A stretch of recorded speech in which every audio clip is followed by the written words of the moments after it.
to our Tuesday continuation of what's wrong with the Bible.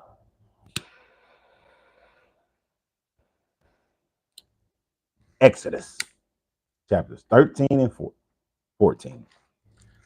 Today's going to be a little bit more interesting. Today's going to be interesting because today we're also going to dive deep into the understanding of Akhenaten, Yuya. We talked about Yuya before when we was talking in Genesis 50.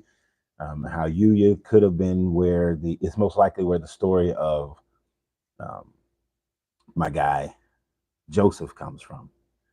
Now, we're also going to look deeper into how some people think about. Good morning, how you doing? Some people think that the story of Moses and Akhenaten, actually Sigmund Freud was one of the first people who thought that Akhenaten and Moses were contemporaries or the same person. And then Osman went even further and to say that Akhenaten and Moses were the same person. But we're going to break down a little bit of the Akhenaten story so that we can understand more of this story from the Moses story. Good morning. How you doing, Willie? What's going on over there? We got YouTube. YouTube, Facebook, TikTok. So if I'm looking in different directions, I'm just looking at the different screens. Interesting. I don't know if I want to start this part here or start it or in the middle of it, as far as talking about Akhenaten and how, so that you can see the similarities between the stories, or to tell you right off the whip. I think I'll tell you in the middle because there's some. You know what? The best place to talk about Akhenaten is going to be later on in the middle of this entire video, where we're going to see that where we get the fullness of the Akhenaten story, the finishing of the Akhenaten story, I should say, that goes into this whole thing concerning this Moses dude, and we'll look at and further show us that this story is not a legitimate story. So Brandon, how you doing? Angela, how you doing over there on Facebook? Shout out where you are. Please like it up on, like the videos, especially on TikTok, because people get on TikTok and be like, oh, I don't like him. He's talking about my religion and I want to destroy him. So let me get rid of him and all this stuff. But the more likes that are on there, the less likely they'll be able to shut it down on TikTok. But share this video. Let's share. Let's get people in here. Let's share it. I appreciate those who support the channel, by sharing it, by liking it, on Facebook, by sending stars, that financial. I just ordered some more, what do you call these things? Ring lights and stands and that sort of thing. So I just ordered some more of those. So I appreciate the financial gifts from the stars on Facebook and from the financial gifts on YouTube. That, makes it easier. I'm sitting in my cigar lounge, enjoying a cigar while we're doing this lesson. Now, remember, the questions that we ask during the reading are going to be based on what we're reading. After we finish, we have more time. We'll go into other things, whatever it is. No telling where the conversation goes. Angela, yes, we had a great time at the beach over the weekend. It was really nice. Hey, look, people overlook Wrightsville Beach in North Carolina, but it's a really nice beach to go to. James said, good morning. I feel that in the regards of the Egypt in the Bible, it is that none of the pharaohs were even named, but the same stories are in Egypt with more details, including the names of the pharaohs. I agree 100% with that thought process. But I'm going to show you even deeper. In the middle of all of this, in the middle of this video, I'm going to show you how deeper it goes as far as how they took from the Egyptians. And they took something from the Egyptians that most people don't even know about. Most people don't even know about, but you got to be here towards the middle in order to get that part. So, well, I can't even say it's the middle. It's the first third, like a cigar. It's the first third that we'll get to that because, depending upon who comes in, and it's a cloudy day here in Atlanta, we could be talking for the next 3 hours. So let's go. Let's get it going. So we're in Exodus 13. We know Exodus 11 and 12. We finished off with the plagues. He killed the firstborn of the Egyptians by putting the blood on the door of it, so that because this guy couldn't recognize who his people were unless there was some blood on the door, or blood around the frame. Greetings, Robin. But now you got the Egyptians have left and they're going up north, right? Grand Rising from Chicago. Hey, Deborah, how you doing? All right. Matter of fact, Facebook, I got y'all on a different outlet. Let me know if it's working great. YouTube, you're on a different outlet. Let me know how it's working over there, because this is the one that wasn't doing too well on Facebook. So I just want to test it out. So y'all let me know how things are going, how the sound is, that sort of thing. So let's continue. We're already going to get into some foolishness right off the bat. So in chapter 13, and the Lord spoke unto Moses, saying, sanctify unto me the firstborn, whatsoever openeth the womb among the children of Israel, both of man and of beast, is mine. And Moses said unto the people, remember this day in which ye came out of Egypt, out of the house of bondage, for by strength of the hand of the Lord brought you out of this place. There shall no leavened bread be eaten. Now, what is it saying right off the bat is this guy wants the firstborn. He want to consecrate the firstborn of every every Israelite child, because, and to do this, he has to sacrifice all these animals. Got to have a barbecue again. And he says it's going to be done. It's for him. All right. It's for this God. This as a commemoration of them coming out of Egypt, as a commemoration of the genocide that he just did for all those baby children, all the firstborn of Israel, of Egypt, all the cattle that he killed, all the plagues of locusts. Out of all this mess, we want to commemorate that. Now, I know people are going to say, well, they really are commemorating, the fact that they came out of bondage. No, but look at what happened in order for them to come out of that bondage. So they're commemorating the death of, if this story was real, millions and millions of people, possibly millions of people. I don't know. Nobody knows exactly how many are there, but since they say that there was about 2 million slaves, Israelites in that land, according to this story, then there had to be at least 10 million Egyptians. So they killed millions of people. So let's celebrate that. Sure. And then we're going to get into all this bread stuff and all this. But this day came ye out of the month of Abib. And it shall be when the Lord shall bring thee into the land of Canaanites, and the Hittites, and the Amorites, and the Hivites, and the Jebusites, which he sware unto thy fathers to give thee, the land flowing with milk and honey. Thou shalt keep this service in this month. So you want to keep this commemoration. Now, I want you to think about something. Historically, what we know in real history, that's right, Eugene, it's time to think. What we know in real history is that at no point in time have these Israelites ever taken control of this land. They have never had this land. This land has never been flowing with milk and honey. As a matter of fact, even today, America gives like a couple $1 billion to Israel just so they can continue their governments and everything, which is an illegal government, by the way. We know that it is an illegal government. This is not the people who inhabit Israel right now are not the true Israelites. I'm not getting down with the Hebrew Israelites. I know that that's their stick, but I don't even agree with them as to who the true Hebrews are. But I'm going to tell you guys in a little bit who the true Hebrews are, or at least where they came from, which is going to be upsetting to most Hebrew Israelites. But this land has never been flowing with milk and honey, and the progenitors, those who came from the Abrahams and all that, they have never had this land.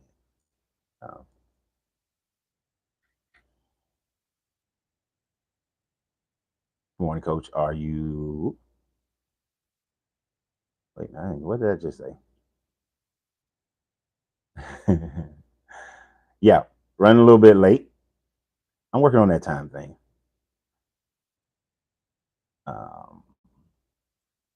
So as we continue with our going on with it,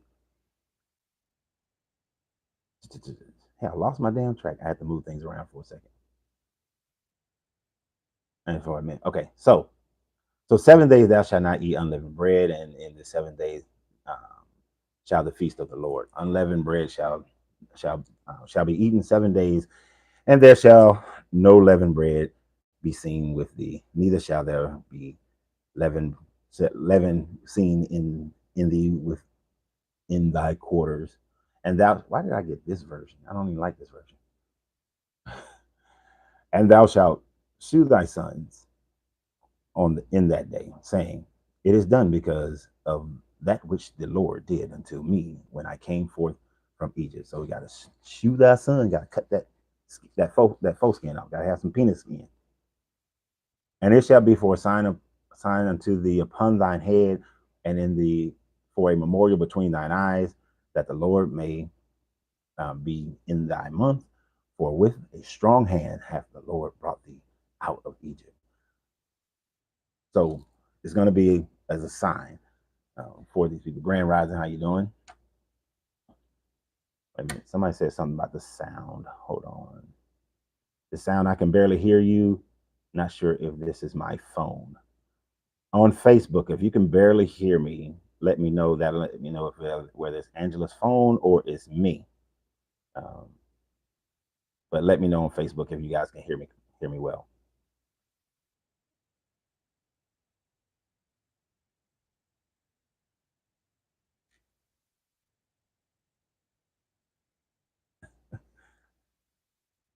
Felix said, let me get a shout out. I'm going to shout you out, Felix. Even though Felix said that I'm the devil on a different video. You can hear me fine, Jeremy? Okay.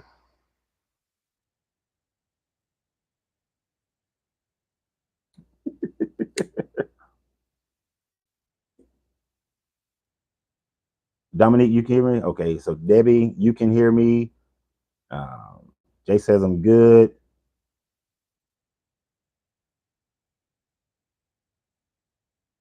All right.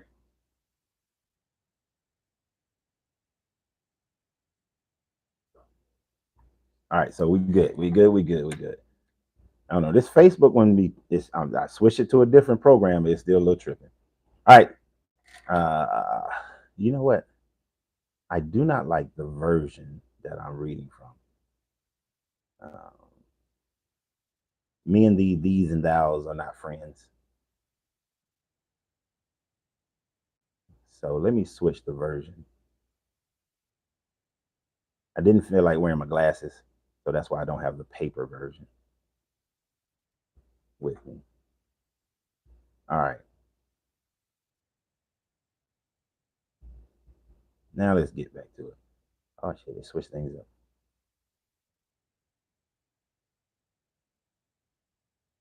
This is my hand. Okay. So you must keep this ordinance at the appointed time every year. After the Lord brings you into the land of the Canaanites, and give it to you as he promised on oath to you and your ancestors, you are to give over to the Lord the first offspring of every womb. All the firstborn males of your livestock belong to the Lord. Redeem with a lamb every firstborn donkey. But if you do not redeem it, break its neck, redeem every firstborn among your sons. So basically, you got to provide a sacrifice for every firstborn son of your child, and that way you're dedicating your child back to the Lord. Now, if it's a donkey, then you need to replace the donkey with a lamb, because what they're not telling you right here is that a donkey is considered unclean to the Israelite people. Since the donkey is considered unclean, and the Israelite people use donkeys for work, for husbandry, he's saying that you can replace it. But if you don't replace it, then your son is not redeemed, but you can't sacrifice the donkey as far as redeeming. So instead, break the donkey's neck to redeem your firstborn son, because this God wants his glory. So most people they just read through that and wouldn't think about it, just saying that you got to redeem it. But this is some unnecessary killing of animals in order to consecrate your son to this Canaanite God. And a lot of people like to call it a Canaanite God. Actually, Yahweh becomes a Canaanite God. Before he was a Canaanite God, I'm going to show you a little bit later how he was an Egyptian God. All right. That Yahweh, Jehovah, is an Egyptian God. In the days to come, when your sons ask you, what does this mean? Say to him, with a mighty hand, the Lord brought us out of Egypt, out of the land of slavery. When Pharaoh stubbornly refused to let us go, even though the Lord had, according to this story, this God hardened Pharaoh's heart on several occasions when Pharaoh would have let them go. So, yeah, these writers are They're playing a little trickery with the words, hoping you don't remember what was said earlier. Okay. So when Pharaoh stubbornly refused to let us go, the Lord killed the firstborn of both people and animal in Egypt. And remember, if you was with us last week when we talked about this, how is he killing the firstborn on that final plague when a few plagues earlier he had already killed all the livestock in Egypt? He had already killed all the animals in Egypt. So how were there animals to be sacrificed to be killed again with the hell? He already the hell was killing some animals, which even before that, all the cattle had already been killed. But hey, the Bible's going to Bible. But this has to be in here but that had to happen. You had to still have the other animals and stuff, even after all the other animals were killed, so that the story can happen.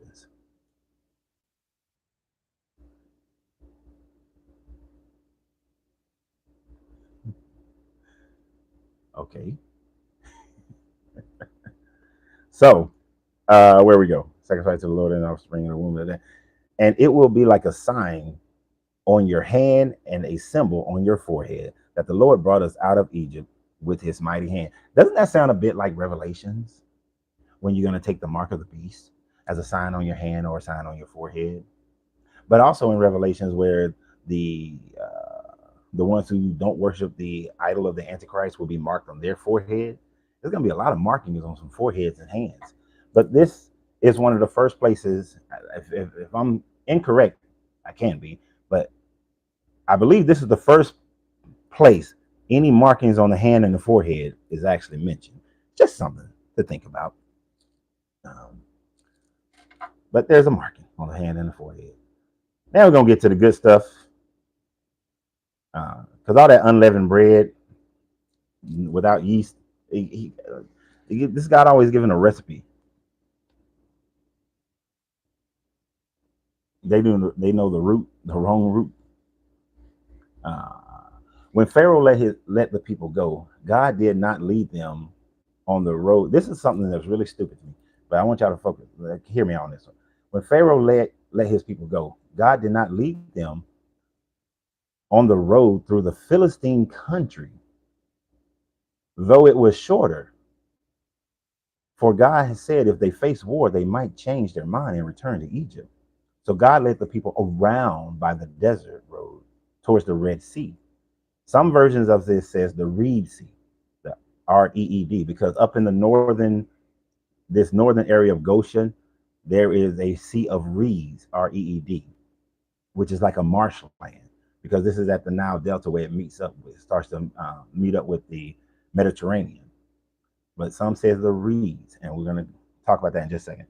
The Israelite went up and out of Egypt ready for battle, but he just said he doesn't, if they face war, that they may turn away and go back to Egypt because they'd rather be slaves than to face war. But something historically incorrect here is that this story is supposedly happening in and around the 13th century BCE, which would mean around 1200, in the 1200s. Is that 1200s? Yeah, 1200s BCE. Now, understand that the Philistines, who were of Greek origin, would not come to this land until around the 12th century BCE. So for the book to say, which is one, it shows that this book was written way after when the Philistines were there. The Philistines were in this area, this southern area of Canaan, from around 1200 BCE to 600 BCE. So this story possibly could have been written, more than likely was written during that time frame that the Philistines were in this area. But because they didn't care about historical accuracy, they were saying that this guy took them around the Philistines but the Philistines weren't there. They would not have been there. This land was actually at that time frame controlled by Egypt, completely controlled by Egypt. The entire Levant at this time frame was controlled by Egypt.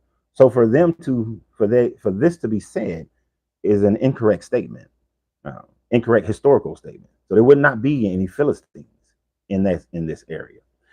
And then it's interesting, you've done all these miracles, right?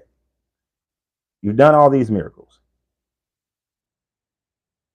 So where Why are you afraid to take them through the Philistines? You're going to do some major miracling in a minute here. So, what is the fear of Philistines? Why wouldn't you already set them up for success? Why wouldn't you go and do some of your, your killings and your magic and all that sort of thing instead of them fighting war against the Philistines?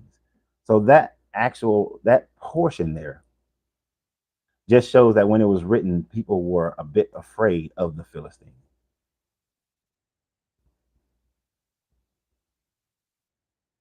Coach WH, I don't what the WH stands for. Uh, but hey, let's take them around. Let's go towards the Red Sea. Right. So Moses took the bones of Joseph with him because Joseph had made the Israelites swear an oath. He said, God will surely come to your aid, and then you must carry my bones up with you from this place. So they remembered Joseph. Now, if you were with us in Genesis 50, Joseph's story is very reminiscent to the story of Uya. Uya is a Egyptian who was he was an Egyptian with a Semitic background who was in the court of the king of Thutmose III, I believe. Thutmose III had a dream that if he were to uncover the paws of the Sphinx, then he would become Pharaoh. And so he dug out, the Sphinx, uncovering the paws, and he became Pharaoh. So there's only two Egyptian pharaohs or kings who had dreams. Another one was King Djoser during the time frame where Djoser actually had a 7-year drought.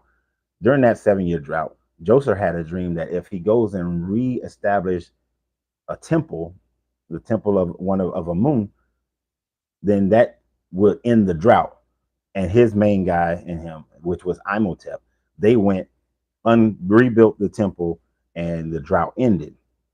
So you see how we're leaning on some Egyptian stories here. But Uya was a Semitic person who was in the court.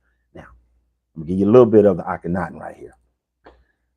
Uya had a daughter named Tai.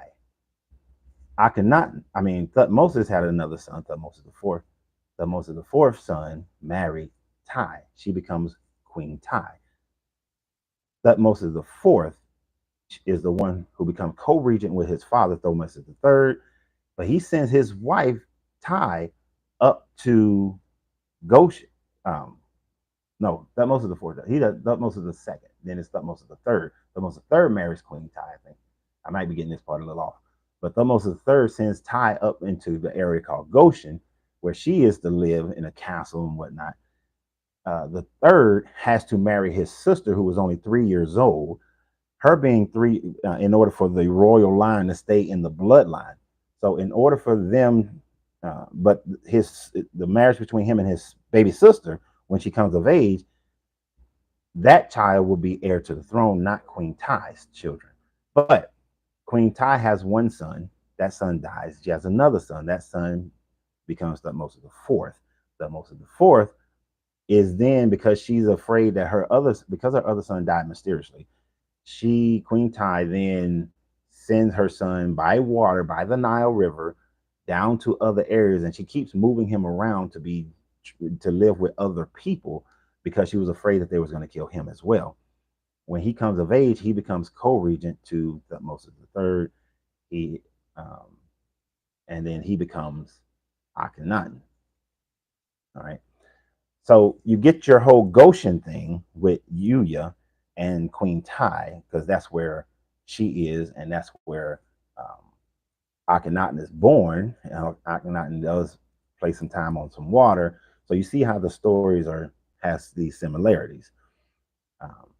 Now, like I said, Uya is part of the Uya story. Could have come. Joseph's story could have possibly come from Uya, who was a real person who they found the tomb of Uya. Now remember, they haven't found the tombs of any of these other people in the Bible, but they found the tomb of Uya, and it describes this entire situation. There's a couple of different other areas of storytelling that fits into the narrative as well, which could be a grouping of these stories. We'll get more into that in a minute here. After leaving Succoth, they encamped in Etham, on the edge of the desert. By day, the Lord went ahead of them in a pillar of cloud to guide them. Now, that's Lord, capital L, capital O, capital R, capital D. That means God. That means Yahweh, Jehovah, the God, the main dude. All right. There's a reason why I'm saying that. Went ahead of them in a pillar of cloud to guide them on their way, and by night in a pillar of fire to guide them, to give them light, so that they could travel by day or night. Neither the pillar of cloud by day nor the pillar of fire by night left its place in front of the people. Now, this is saying the God, the main God, big dude, is leading them in a pillar of light in a cloud. If you've ever read Chariots of the Gods, this is one of the instances where in Chariots of the Gods, he says it's like alien. That's when he starts talking about the gods were aliens, the Anunnakis and whatnot, because it sounds like a spaceship. I mean, if you look at a jet, it emits a cloud-like substance. We're not going to get into them spraying the clouds with the stuff that is making people dumb. What is that called? Chemtrails. We're not going to talk about chemtrails. Let's not do that. But this is where the guy from Chariots of the Gods starts talking. The German guy, I forgot his name, starts talking about that maybe these stories are alien inspired. That's one of the instances where he gets that idea from. Just want to throw that out there for you guys to be able to go back and research this book. And just like everything I say, go research it. Don't just accept what I say. Go research it for yourself. All right. Then the Lord said to Moses, tell the Israelites to turn back and encamp near Pi Hiroth, between Migdal and the sea. They are to encamp by the sea directly opposite of Baal Zephon. Pharaoh will think the Israelites are wandering around the land in confusion, hemmed in by the desert. And I will harden Pharaoh's heart. So Pharaoh is chilling, right? He's chilling at home. He's probably sad. He lost his firstborn son. All of Egypt lost their firstborn sons, right? So they probably they're in mourning. But I'm going to harden Pharaoh's heart. And where I'm going to harden his heart, and he will pursue them. So why are you hardening Pharaoh's heart to pursue them? You got your people, they free. Why are you creating more drama here? There is no need for drama, but there is a reason for drama according to this guy. But I will gain glory for myself through Pharaoh and all his armies, and the Egyptians will know that I am the Lord. Capital L-O-R-D. Capital L, capital O, capital R, capital D. So the Israelites did this. So this Israelites chill. I mean, he let them go. Pharaoh has come to his senses because this God is not hardening Pharaoh's heart anymore. Pharaoh is in sorrow. The whole country is in mourning. But this God is purposely going to harden Pharaoh's heart and cause Pharaoh to pursue them just so he can have his own glory. His own glory. So when people tell me you shouldn't, you shouldn't sit up here and have pride in yourself and glorify yourself, this God is showing in his example, you do shit to gain your own glory. And he says he's going to do this so that the Egyptians will know. You mean to tell me all them plagues the Egyptians didn't know? All your magic tricks the Egyptians didn't know? You did all this other stuff and the Egyptians didn't know. I'm sorry, y'all, but if all that shit happened in America today, I'm probably going to go with that God. If I was against that God, you have given me some kind of proof. But this God needs even more glory. He needs more death. And he's saying it's for the Egyptians. But at no point in time has the Egyptians went off and worshiped Yahweh.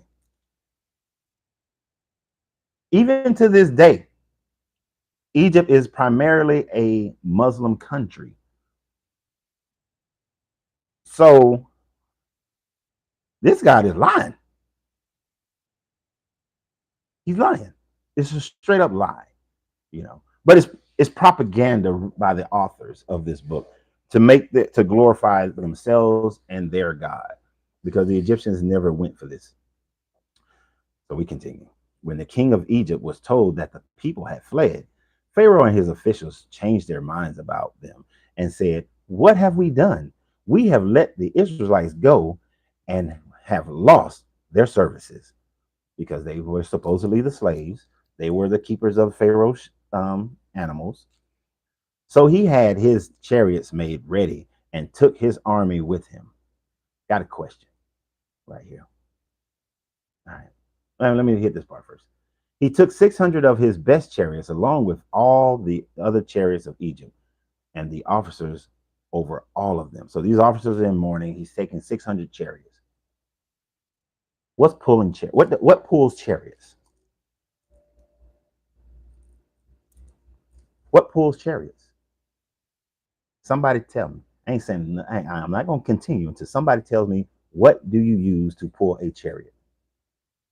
Right? What do you use to pull a chariot? I want to know. Somebody got to tell me, what do you use to pull a chariot? This YouTube one. Okay. How you doing, Danielle? Everybody, Felicia, how you doing? Right. Thank you, Debbie. Horses. We use horses to pull chariots. Where did the horses come from? Where did the horses come from? Because is it not, yes, with the horses, did they not earlier in previous chapters with all the plagues, did they not kill all the animals? Did the animals all not die previously? Where did the chariots, where did these horses miraculously come from? Now, someone has said that because Egypt was doing trade and all this kind of stuff, as these animals were killed, people brought new animals in. But understand, if there's a big cataclysm coming or happening, do you think that people are still coming into Egypt? No. When a hurricane, okay, when Katrina hit, at the time frame of Katrina, people weren't running in there. People were leaving. Right. Everything was dead. First of all, in the first plague, where all the water turned into blood, and that's all the water that was in pots, pans, storehouses, all of that. These animals would have died from dehydration because they're in a desert. They would have died anyway. Then all the locusts and all the flies and all the frogs, and then he killed all the animals, all the cattle, right? And then somehow there was some more cattle still around when the hailstorm came, and that supposedly killed any animal that was outside. I don't know where them animals came from. And they said the Israelites had animals. I don't know where they came from. But then, they just miraculously keep having these animals, but they have to have the chariots. They have to have the horses so that the Pharaoh can chase them. Why? So that the story can happen. That's why. So the story can happen. The Bible's got a Bible. The Bible has the Bible, which means that it expects you to just accept that the Pharaoh had chariots without you using critical thinking. But we use our critical thinking to recognize that this is not a good story, that this story is filled with holes, that it contradicts itself. And when I was younger, I never thought about how all the animals did, because when you're reading this, there's so much filler that by the time you get to the fact that he got horses, you've forgotten that they killed all the animals. But we're older. We're not on milk. We're on meat for strong men and women. So he had his chariots made ready and took his army with him. He took 600 of his best chariots along with all the other chariots of Egypt, with the officers over all of them. The Lord hardened Pharaoh's heart, king of Egypt, so that he pursued the Israelites who were marching out boldly. The Egyptians, all Pharaoh's horses and chariots, horsemen and troops. Where did they get these horses from? Pursued the Israelites and overtook them as they encamped by the sea of Pi Harat, opposite of Baal Zephon. As Pharaoh approached the Israelites looked up, and there were the Egyptians marching after them. This is very dramatic. They said to Moses, after them, they were terrified and cried out to the Lord. They said to Moses, what is it, because there were no graves in Egypt, that you bring us out to the desert to die? What have you done to us by bringing us out of Egypt? Didn't we say to you in Egypt, leave us alone, let us serve the Egyptians? It would have been better for us to serve the Egyptians than to die in the desert. Very dramatic. There's very good lines there. Moses answered the people, do not be afraid, stand firm, and you will see the deliverance the Lord will bring you today.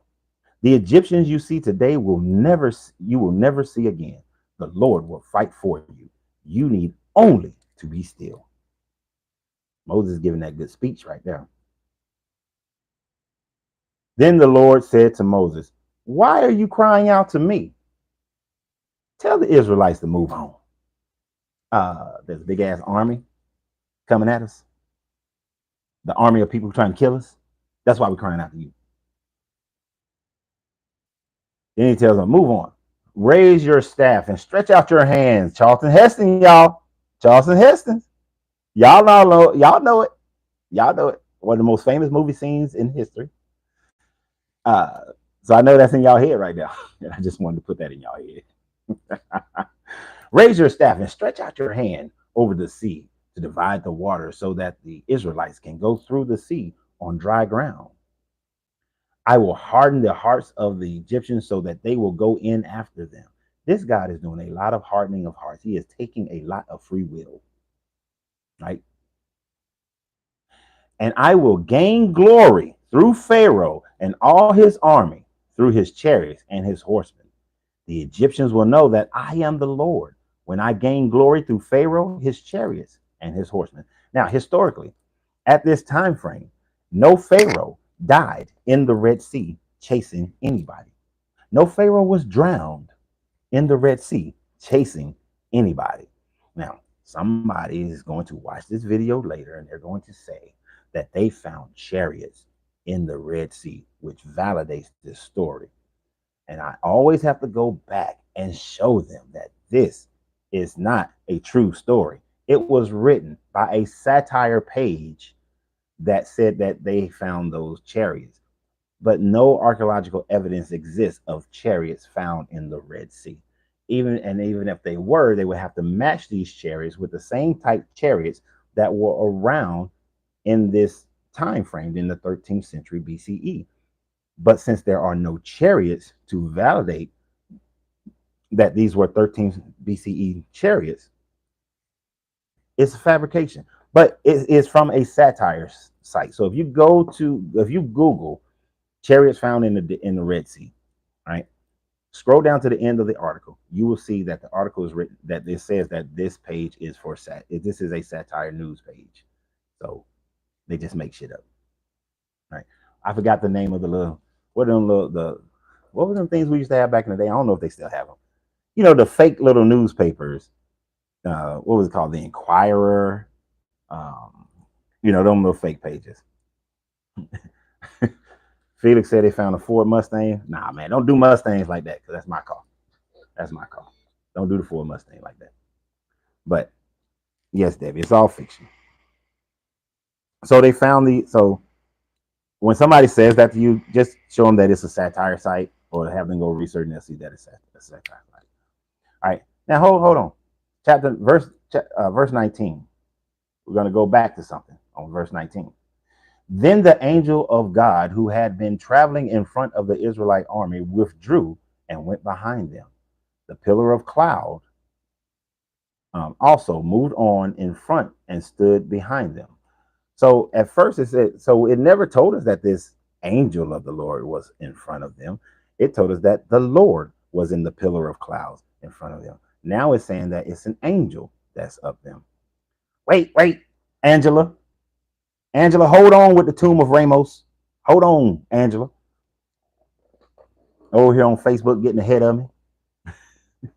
I'm just about to get into the tomb of Ramos in a minute. So the pillar of cloud moved in front and stood behind them, coming between the armies of Egypt and Israel. Throughout the night, the cloud brought darkness to the one side and light to the other side. So neither went near the other all night long. I've never seen a cloud that can do that. Unless you read Chariots of the Gods, which that could be the aliens. Right? That could be the aliens. Then Moses stretched out his hand over the sea, and all that night the Lord drove the sea back with a strong east wind and turned it into dry land. The waters were divided, and the Israelites went through the sea on dry ground, and the wall and with a wall of water on the right and on their left. The Egyptians pursued them, and all of Pharaoh's horses and chariots and horsemen followed them into the sea. During the last watch of the night, the Lord looked down from the pillar of fire and cloud at the Egyptian army and threw it into confusion. I thought it was an angel who went back and set up the pillar of cloud and fire. Now it's the Lord again. There was the Lord at first, then it was an angel, now it's back to the Lord. They need to make up their mind who's in this cloud pillar of fire and stop flip-flopping it. Stop the flip-flop. Right? He jammed the wheels of the chariot so that they had difficulty driving. And the Egyptians said, let's get away from the Israelites. The Lord fighting for them against Egypt. The Lord is fighting for them against Egypt. They would not have given in to this God. But even though they were henotheistic. So you know what, let me rephrase that. In a henotheistic way, I can see how they can say that they're God, but not the Lord, because this is the capital L-O, capital O, capital R, capital D. They would not have said the Lord, like giving praise to that God. They would have just said something like their God, but not claiming that this to be the Lord is fighting against Egypt. Now, if you've ever if ever go research and look at what does the bottom of the Red Sea look like. It is jagged, it is mountainous. If you've ever seen the bottom of a sea or land, it is not like when you look at the Caribbean and it's all flat. I've been through the Red Sea, right? Personally, been through the Red Sea. And the Red Sea, where you can see it clearly, it is not smooth where you could drive something. So there will never be any need to jam up some wheels because it's rocky, it's hilly. It ain't sandy beach driving through. It ain't easy land to go through. I will give that movie, what is that, the Prince of Egypt, some credit that when it depicts this scene, the people climbing over rocks and boulders and going over things. I give that movie some credit. So you know the chariots, there's no way they could do that. There's no way. Okay, so that part is a bunch of bullshit. Right? Then the Lord said to Moses, "Stretch out your hand over the sea, so that the waters may flow back over the Egyptians and their chariots and horsemen." Moses stretched out his hand over the sea, and at daybreak the sea went back into its place. The Egyptians were fleeing towards it, and the Lord swept them into the sea. The waters flowed back and covered the chariots and horsemen, the entire army of Pharaoh that had followed the Israelites into the sea. Not one of them survived. Not one of them survived. Now, of course, you know in the Prince of Egypt, they show Pharaoh got thrown out and he was alive. The reason why they did that because they know that no Pharaoh had ever died in that situation. But the Bible got a Bible. What is sad is that there is no historical records of the Red Sea having high tides and low tides. If you were someone from that area, keep moving. Someone from that area, You would know when the high and low tide, but turned into a splitting of the Red Sea is ridiculous. Exactly, it is. Um, and yeah, you would know the ties. And now, so let's talk about two different things here. Well, no, well, it's two different things. One, and then the other one is a 1A and 1B, meaning this. All right. So the Sea of Reeds, REED. The Sea of Reeds actually comes from uh, the idea of a different Moses. I forgot his original Egyptian name, but there was this Egyptian officer, leader, priest, Egyptian priest, who they say could have been Akhenaten. Akhenaten went up into Goshen. He was expelled to become part of the lepers, and he took on these lepers. And this is at a time frame when this part of Egypt was controlled by the Hyksos. And when he took over the lepers, he changed his name to Moses. Moses is actually an Egyptian name. He changed his name to Moses. In changing his name to Moses, he then led these people in a fight against, I believe, Tutankhamun. But he lost. He got his ass whooped. And when he lost, they crossed the Sea of Reeds, which the Sea of Reeds is not super deep. You know, you can walk along. What do you call them things? Sandbars, and walk across the Sea of Reeds. Plus, it's reeds. Reeds are not tall. Reeds does not grow in water that is ocean deep, that is sea deep. Reeds grow in some sort of knee high water. So it is possible to cross a sea of reeds, and if you cross it at the right time, you can cross it over sandbars. To give you an idea, an example, I remember the last time I went to Cozumel. It was at low tide, and this sandbar went way out, like a football field length out into the water. Me and my kids and stuff, we out there, we playing on the sandbar, but then the tide started coming in. I was like, all right, y'all, let's get back. We started getting back. Well, my daughter gets stuck over there on some goddamn coral, so I had to go get my daughter off the coral. Got scratched up to be damn. But as long as it was low tide, we could crawl. We could go like a football field length out into the Caribbean Ocean. And there are plenty of places around the world where you can do that, where have these large sandbars that you can walk out onto, right? So this Moses took a bunch of lepers, and those lepers crossed the Sea of Reeds, fleeing from Egypt. Now, if this is the case, then you're saying that Hebrew people are descendants of lepers, right? That's one, but part of the story can come from that. Now, most likely though, because I know a lot of people jumped on the Hyksos stuff about 6-7 years ago when that information came out hard. Now we're going to get to what Angela was talking about when she said the tomb of Ramos. So I was talking to you earlier. I gave you kind of like a little background on Akhenaten. The thing about it, when Akhenaten became Pharaoh, Akhenaten wanted to go back to the original teachings of the Hebrew people, the Cush people, the Egyptian people. But so understand this: the Cushite people, who became the Egyptians, were a 42 tribe people. Okay, so they had 42 tribes that made up the entirety of the Cushite people, of the Egyptian people. Now, these 42 tribes, 12,000 years ago, right at the end of the Younger Dryas period, they worshiped the Akhenaten, the one God, the source that is not embodied with a body, that is in the flow of the way, as the Tao would say. Oh, that rhyme. And Akhenaten is merely not creating monotheism then. He is hearkening back to when there was a golden age for humanity. That's what the Egyptians called it. It was a golden age of humanity. They didn't have to use words. They used are said to have used telepathy, and they were able to move earth and rocks with sound, and they had a high degree of understanding how natural forces work. right? It would be great for us to go back to that. I believe that's where we're headed personally.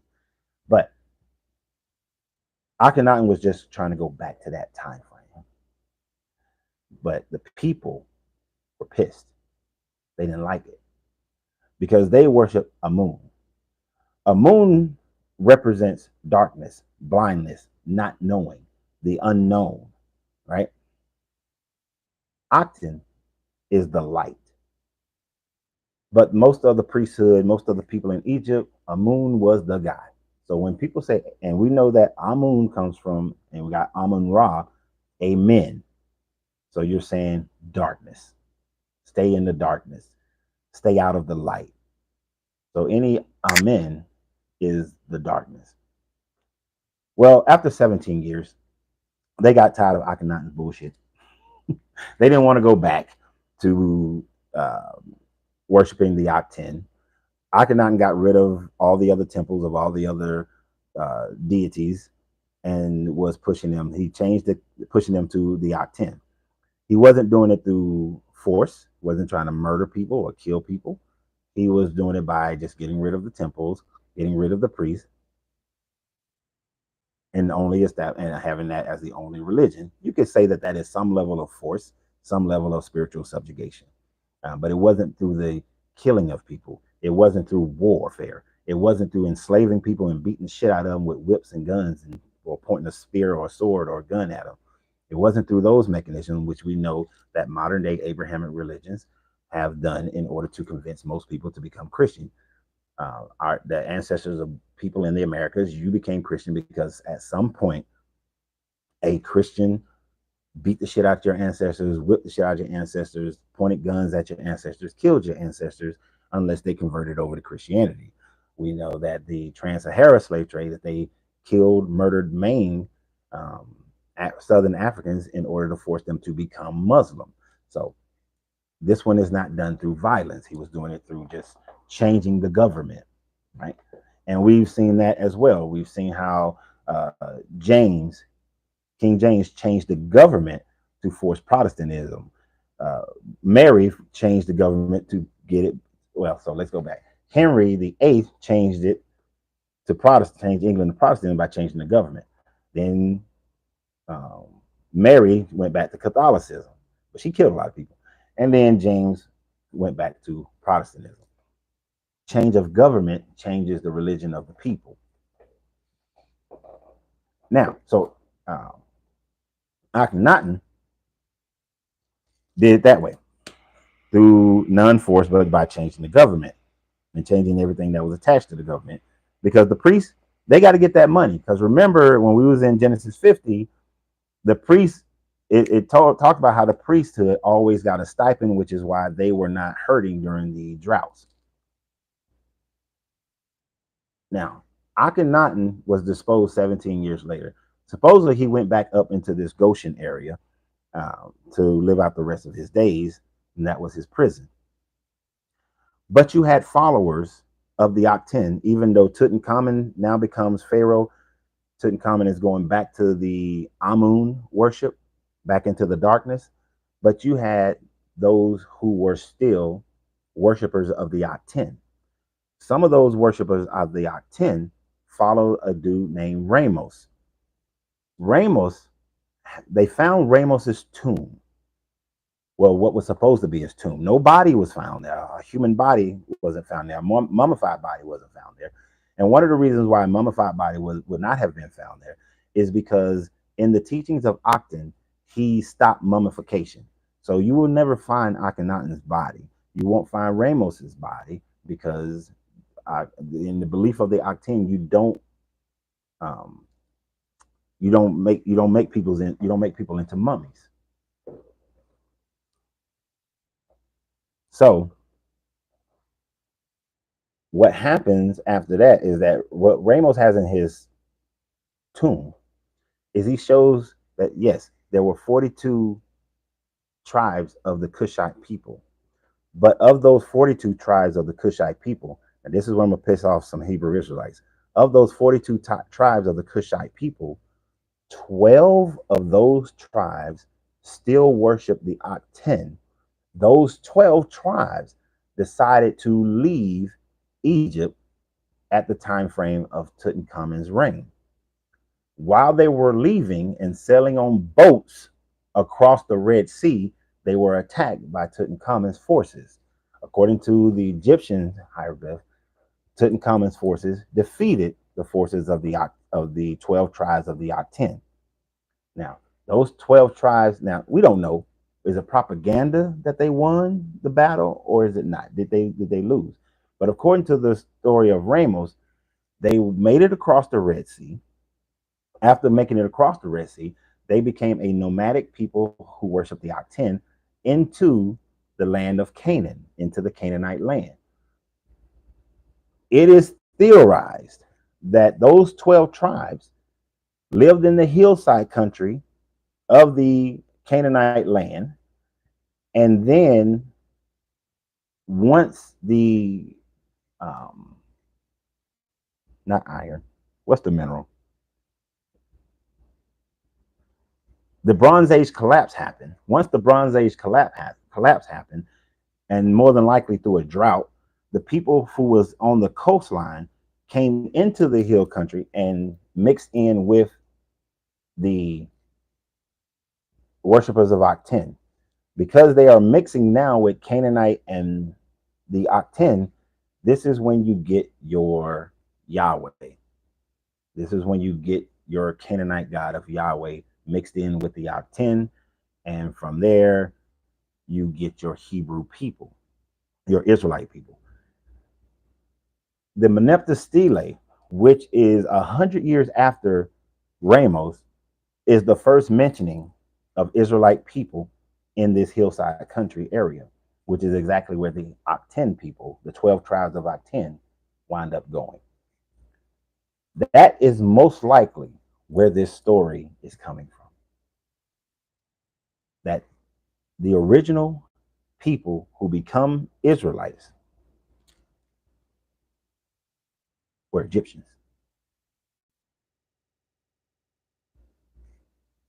What y'all think about that? Now, I know my Hebrew Israelite people are not going to like that because they hate Egypt. I know the Abrahamic religion people are not going to like that because they hate Egypt. Egypt represents bondage to them. It represents slavery to them. They've extrapolated the term of back to Egypt and anything written after this to mean that you went into slavery somewhere, which is why they say that America is Egypt, is the Egypt that they speak of in Deuteronomy. How positive am I? Well, that's what the tomb of Ramos says. Is that what happened? I don't know. But that's what the tomb of Ramos says. And that's the best we have to go. See, now here's the thing, Felix, which is interesting, everything that Felix is saying since he called me the devil the other day. So I know, Felix, you don't agree with anything that I'm saying. I assume you don't agree with anything I'm saying based on your Facebook page. You know, you and your wife standing in front of a pulpit at a church and all of that. But sounds feasible. Yeah. I'm also on YouTube, which is my primary one that I like. YouTube gets all my videos. YouTube and Facebook. Why I Left Religion with Coach Renz.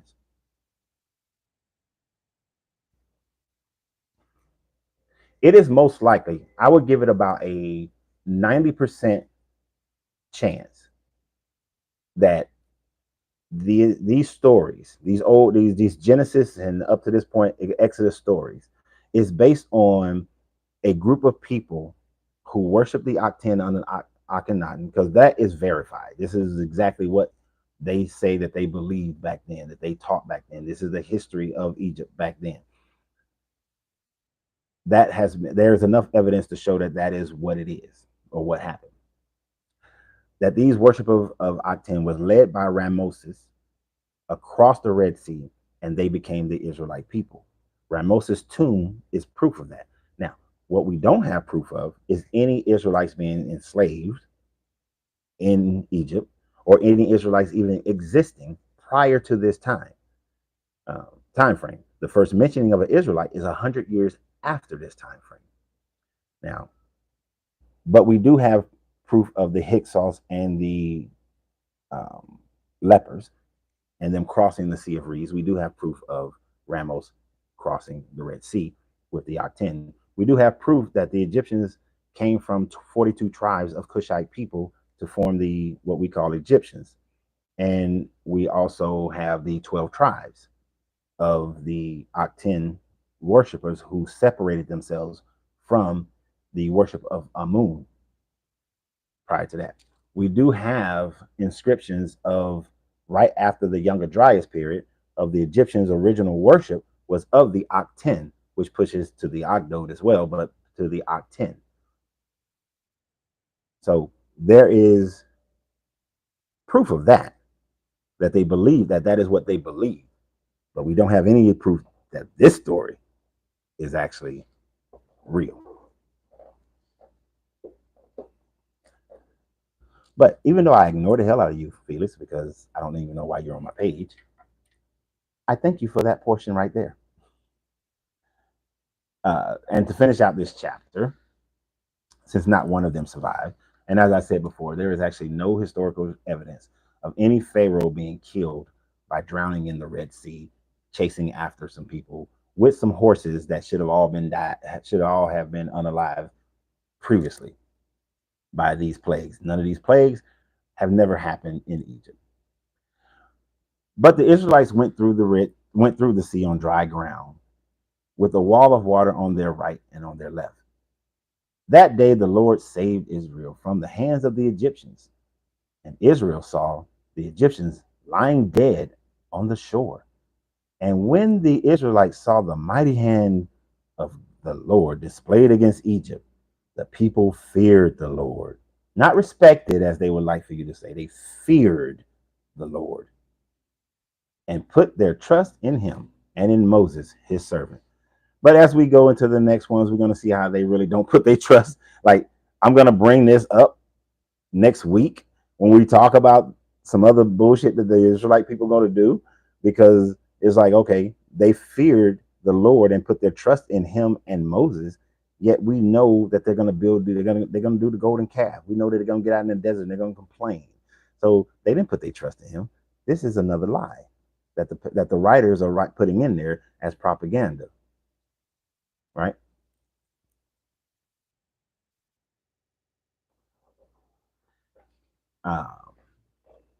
But he said that he was doing this for the glory of the Egyptians, so that he can be glorified, so that the Egyptians can see that he was Lord. But the Egyptians, they don't care. They're not following this. They never followed this religion. But what we do have is the worship of the Akhenaten. And even in the worship of the Akhenaten, the Egyptians didn't follow that one, because Tutankhamun took them back to the worship of Amun.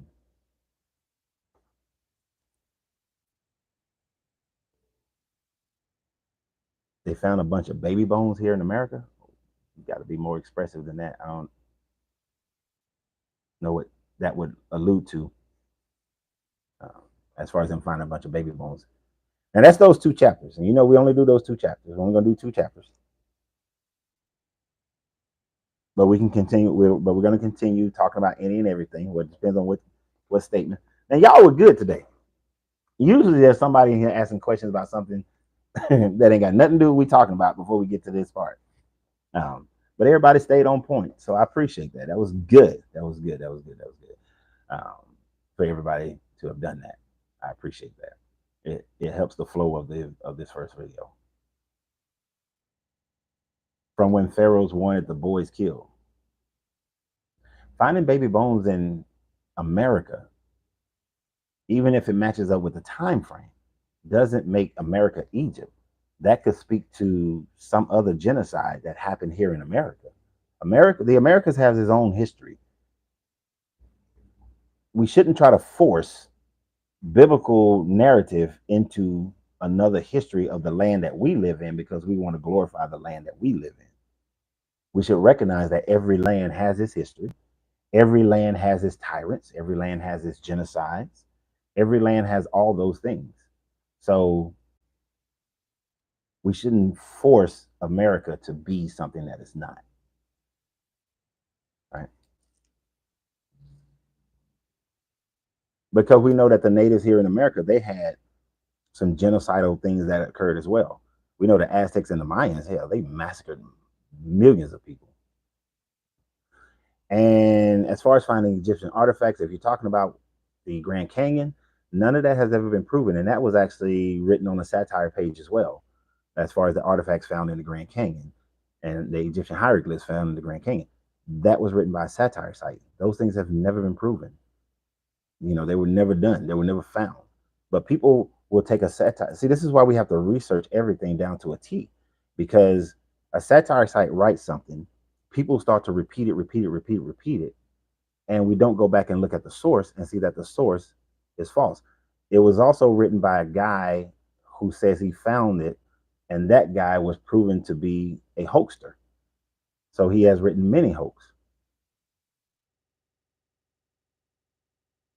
So we got to go. What did KRS-One say back in the day? If you don't know the history of the author, then you don't know what you're reading. If we don't go back and research who wrote these things, then just because they fit a narrative that we like doesn't make it true.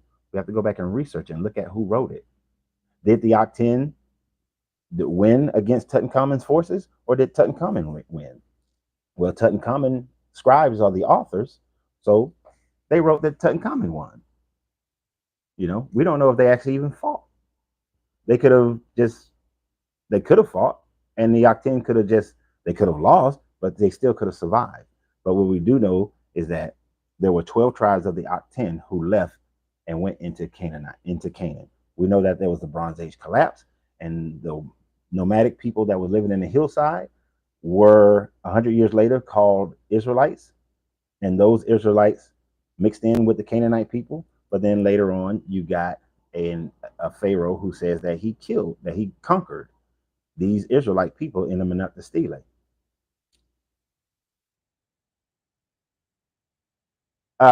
You can send it to the YouTube or the Facebook. And here's the thing. I'm going to call you Luluva? Duda? I'm going to go with Duda. It's I have no problems being wrong. If I'm wrong, I don't mean LV, that'll work. I have no problems being wrong. If somebody shows me some information that's found that my thinking is wrong, then I don't mind changing. That's the beauty of being someone who doesn't mind researching. I don't have a predetermined landing spot. If something proves to be correct, I'm good with it.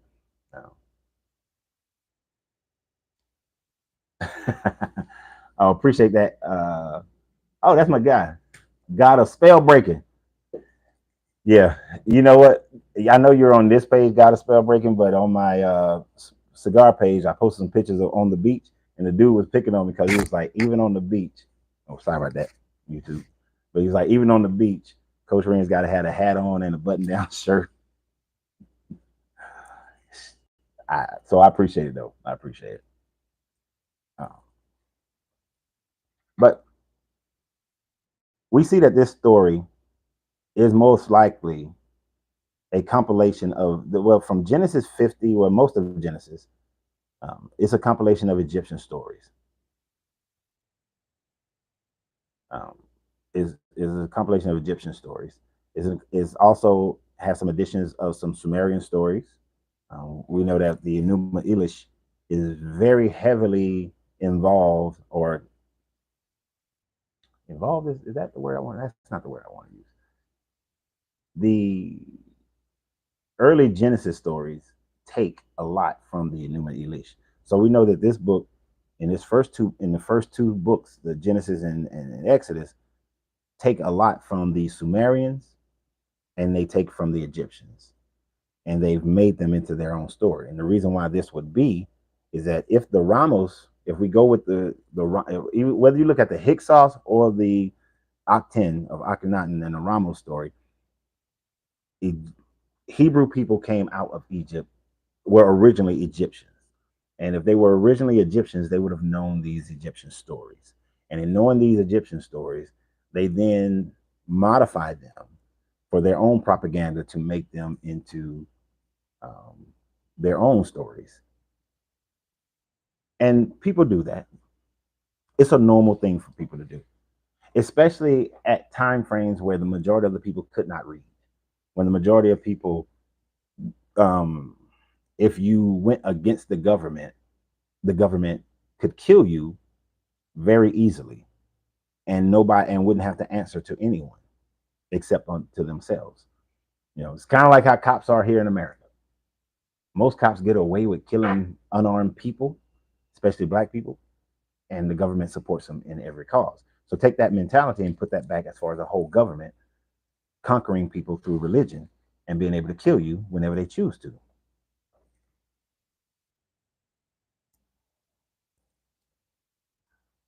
Um, Let me just, Felix, you bring up something that I did want to speak on. You said message you on Messenger and send a friend request because you want to holler at me later. I had a guy call me through Facebook Messenger over the weekend. I don't do circle debates with people who I know are in disagreement with what I talk about. I rarely give out my phone number to most people because I have a life. I got things I'm doing, so I don't have time to talk to everybody. That's why I'm here on these videos. If you got something you want to say, we say it here. If you got something you want to talk about, we say it here. Um, so yeah, yes, the men in costume, aka cops, exactly. But take that thought process of how cops are treated here in America as far as what they do incorrectly as far as protecting and serving, and place that same mentality on the governments of the Amun. If they want When they want everybody to go back, they will. If they want everybody to believe something, they force it. They change the writings. Even Akhenaten went and took away all the old gods' temples, defaced all the properties that had their names written on it in a way in order to take the people back to the worship of the Akhenaten, right? So in doing that, all you need is for a generation, and a generation usually is 40 years, a generation to go. And once that generation goes, this is now what the people just believe. Because now you have people who were born into this new way of thinking. And as long as those people are born into that new way of thinking, it is very difficult for them to get them to go and look deeper into what happened previously, what was there previously. And when the government is enforcing it, and then your parents are enforcing it, your priests are enforcing it, and everybody around you, you see it on your temples as you walk around, it causes you to naturally flow into that. Just in the same way, if you were born here in America, it is most likely that you will become Christian. If you were born in Saudi Arabia, you will be Muslim. There are not.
Okay, is that better, YouTube? Let me know if that's better, YouTube. The microphone actually went off, and if that happened, I'm gonna be really pissed. What I wound up doing is okay. So for the part that was missing for the replay on YouTube, I'll delete this one. I'll download the TikTok live and put it on the YouTube live. Well, we'll see how much of it is missing. That's a very good question, Isaac. I like that one. And let me know, YouTube, if the sound goes away again. Um, as far as erasing of the memories, that if you're talking about reincarnating, if you've seen,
all right, how about that, YouTube?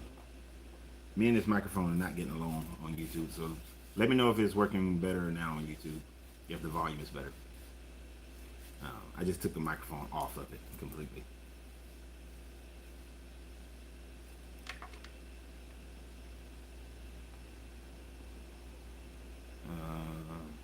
Appreciate that, Jeremy. I'll intend. Okay, so this microphone, I got to work with it on YouTube on that particular device.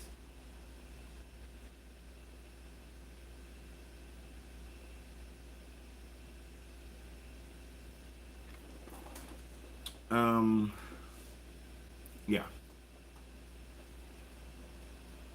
So definitely want y'all. Hey, my YouTube is the channel that gets everything. So please subscribe to my YouTube channel. That's the one that I like the most, and they get every video. They get the videos that sometimes that like this live. Once this live is going on TikTok, you won't be able to see it again unless you go over to my YouTube. So that's where it's all. That's where that's going to be all the time. It's on Facebook, but it's harder to find. There are long form videos that only 10 minutes of it can be on YouTube and TikTok. I mean, Facebook and TikTok. But the long form, anything over 10 minutes, is always on YouTube.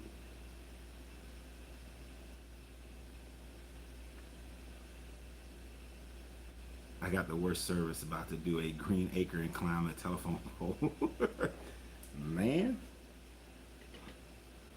Um,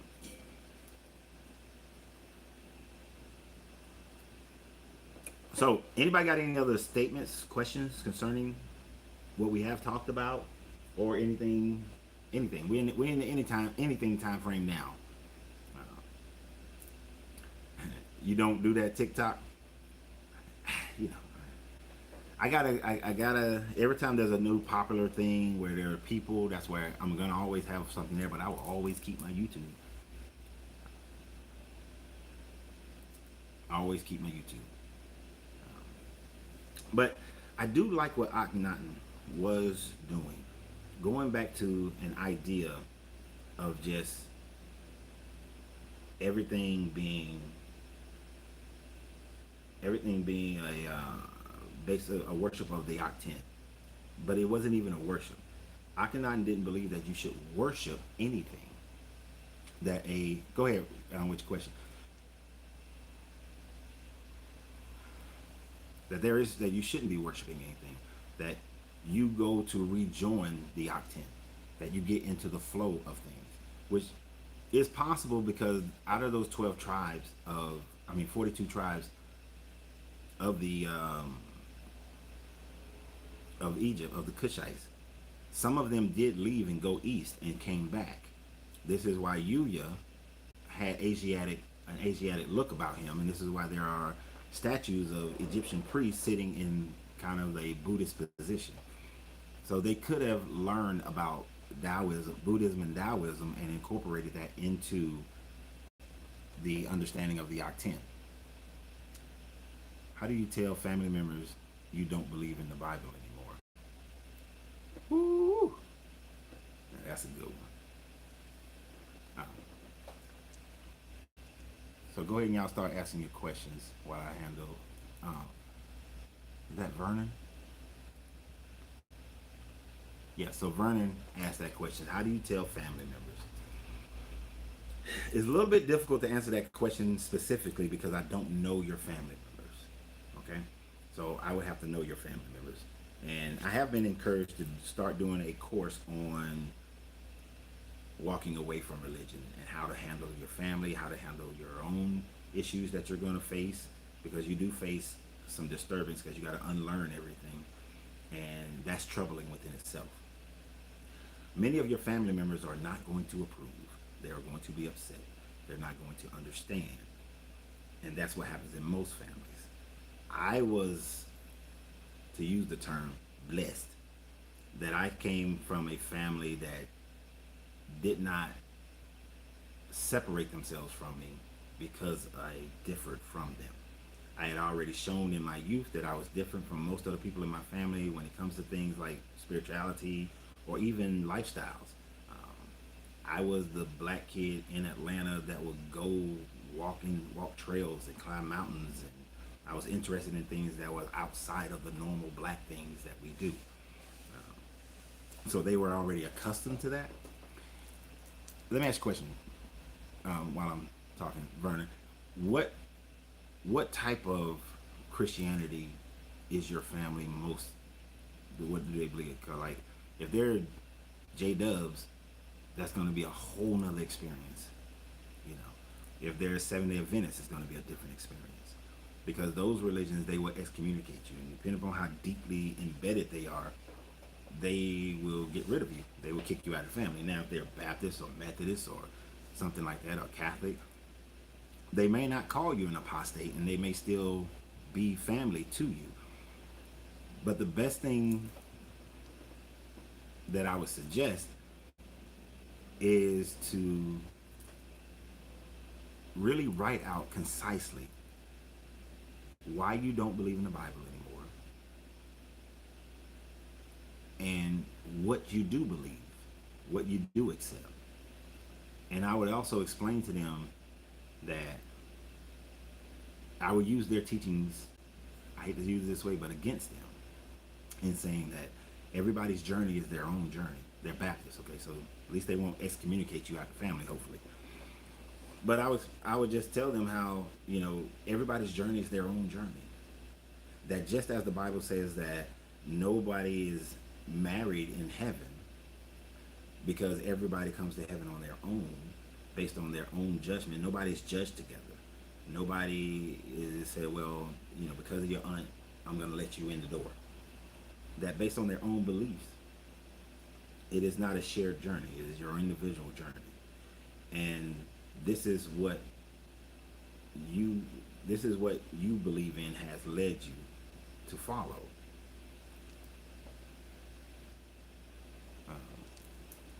So I would express to them that you still love them, and that you would hope that they have enough love for you that they still love you as the person, and not only love you if you agree with them in what they believe.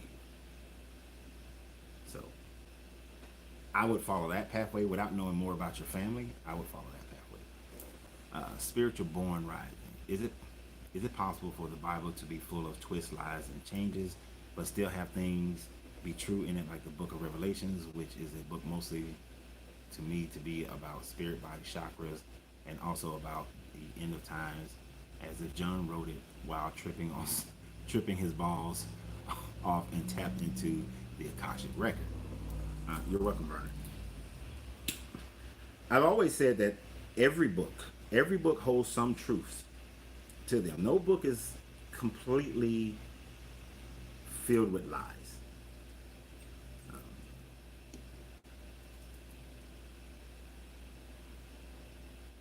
When a book tells you not to steal, not to kill, when a book tells you to love your wife as you love yourself, because I know not a man to hate his flesh, that's some good stuff. That is actually some good stuff. When a book is saying that, is it not written that ye are gods, that we are all the sons and daughters of God, that's good stuff, because we are all, I do believe, I do accept the Creator, the All, and that we are in the image of the All spiritually, mentally. And I would agree, John might have been, I do think that Revelations is talking along the lines of chakras in some aspects of it. We can take from different religions things that connect with us and things that make sense, that fit that fit things like chakras, that fit the ideas of elevating your consciousness to higher levels, and that there are multiple levels of consciousness, and that we are aspiring to elevate ourselves into those levels of consciousness. We can take from those. We can take some of the Eightfold Paths from the Buddhists. We can take damn near everything from the Tao of just getting into the flow of the way and not fighting against it. You see, worship of anything is fighting against the way, which would also be which would cause you to do things that are outside of what is right for you. In the Gospel of Thomas, it says that don't do what you hate, because then you're blaspheming against your own spirit, your own soul. Which in the Bible, it does tell you that most unforgivable sin, the only unforgivable sin, is blasphemy against the Holy Spirit. And that Holy Spirit is supposed to be dwelling inside you. But it's not a different spirit than you, it is you. So doing something that you hate in order to appease everybody else, praying, worshiping, taking sacraments, all those kind of things, certain rituals, that's doing something that is not for you. So you should not do those things, because nobody else's journey is yours but your own. So you can take from good books, from some of these books. Edgar Casey's reading about chakras in the Book of Revelations is good. I've seen that one. Let's see, what else? I missed some. Have you ever heard of Judy K. King?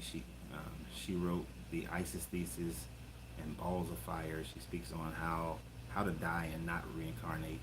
The movie Pirates of the Caribbean 3 had a scene that showed. I haven't heard of her. But I have read, when you study Buddhism and the Tao, it teaches you a similar kind of methodology, which really is just getting to the energetic flow of the way, raising your consciousness. If you saw the video I did last Thursday of chakras versus religion and morality, I talked about basically when you open your chakras, you have ascended into your higher planes of existence, your higher consciousness, and you have to have a greater morality than what any religion pretty much teaches. The Tao would be the closest religion that is in line with that, but that is pretty much the understanding of the Tao. It's getting into the energetic flow of the Creator, and the morality that you have to have in order to do that is beyond what any other religion talks about. Do you believe that marriage? Where to go? Do you believe that marriage and other things that the government has put into place are just contracts to control the masses. Well, marriage was around before government, but the way marriage is done now is a methodology of controlling people, um, so that they can keep tabs on you, but then also control your economics and control how you live your life and what you believe. I had this big discussion with my family some years back, explaining to them that marriage is the commitment, it's not the piece of paper. And if you're only going to evaluate people in this family as being married as to those who have a piece of paper, then you're missing the entire point of marriage.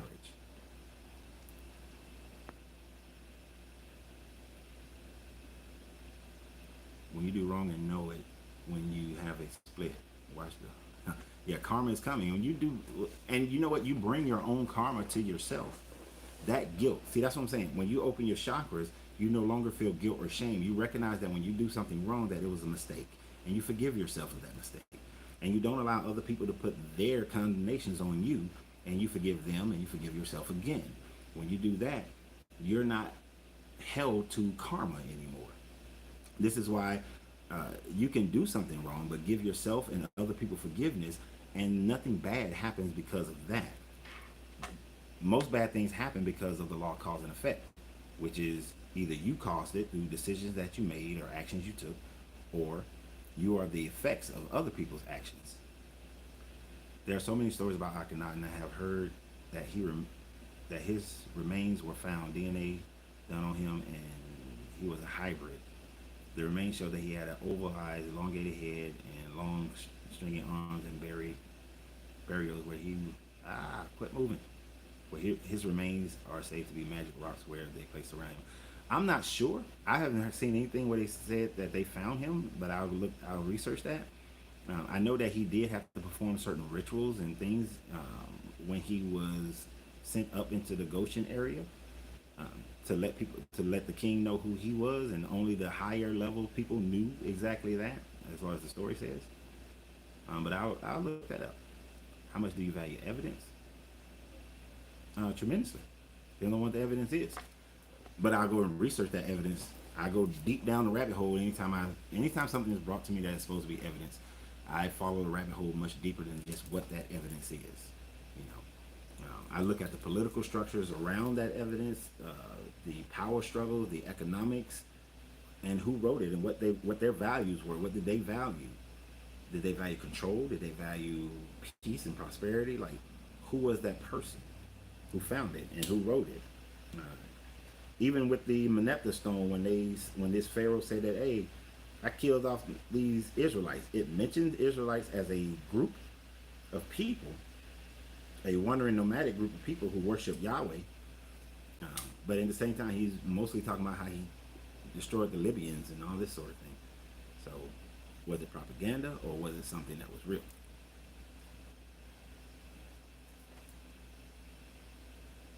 But I love new evidence. I love finding new things. Like, I'm keenly aware of everything. Anytime something new comes out of Gobekli Tepe, I'm like, what they talking about now? Because it's one of the newest things that's been found, um, that has shown us that people existed prior to the Younger Dryas period, and they purposely covered it up as if they were saving it as a time capsule because they were going through this um, little mini ice age and the cataclysm that would have happened right after it ended, which is where everybody gets their flood stories from. So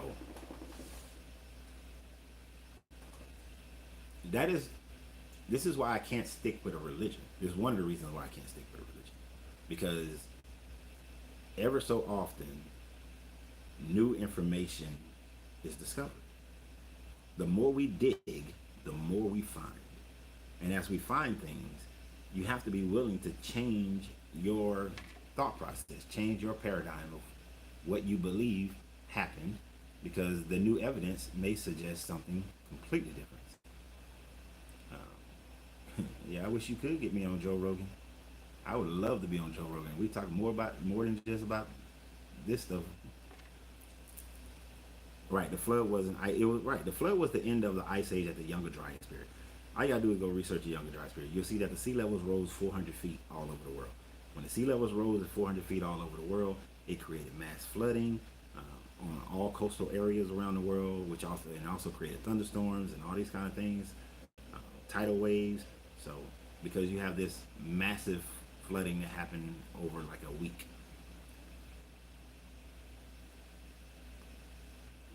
There will never be concrete evidence in the matter plane of existence of a creator, because that creator would have to be outside of what can be proven, or what you can have. Because I do follow and accept more or less the ideas of the all, as far as like when you read the Emerald Tablets or the Kabbalion, with everything in the matter plane of existence being merely a thought, a vibrational thought of the all, that frequency came into a point of this matter world creation.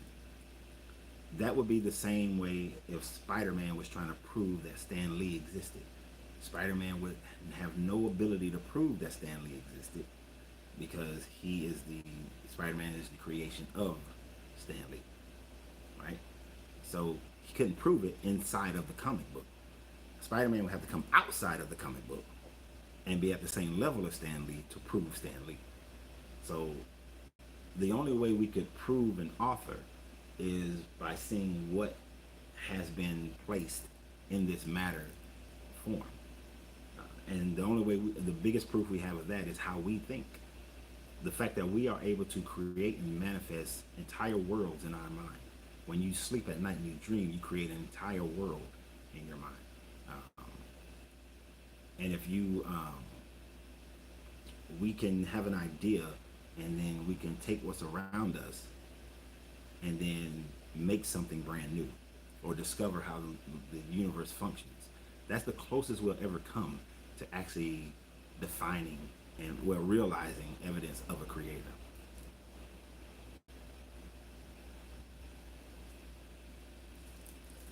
Would you talk about you or something else? If I was the creator, I'm going to talk about, well, for the most part, I'm going to talk about something else. I'm going to form that world, or how I want that world, how I would want that world to function. Especially when you get to the ability of doing lucid dreaming. Lucid dreaming is when you can control your dream.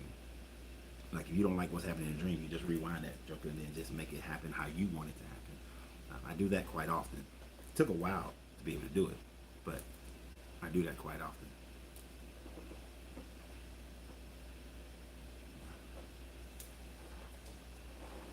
But yeah, I can imagine a world without a creator. Sure. The floods were a month and a half of straight rain. Not just rain. When you research the Younger Dryas period, it was also tidal waves. It was because the sea levels rose 400 feet.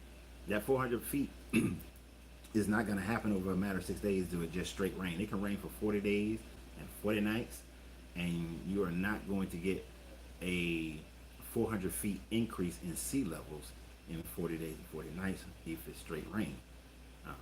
The only way you're going to get that 400 feet of increased sea levels is by the polar, a large, muy grande amounts of ice melting rapidly. That's how you get 40 feet.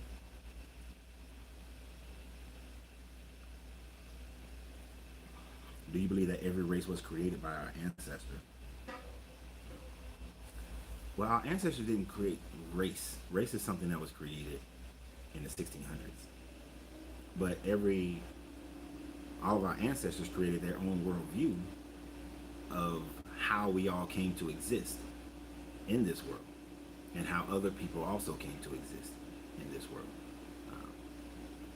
So I guess in the sense you can say that, yeah, our ancestors did create the race, because they created how other people came into existence other than themselves, as well as themselves.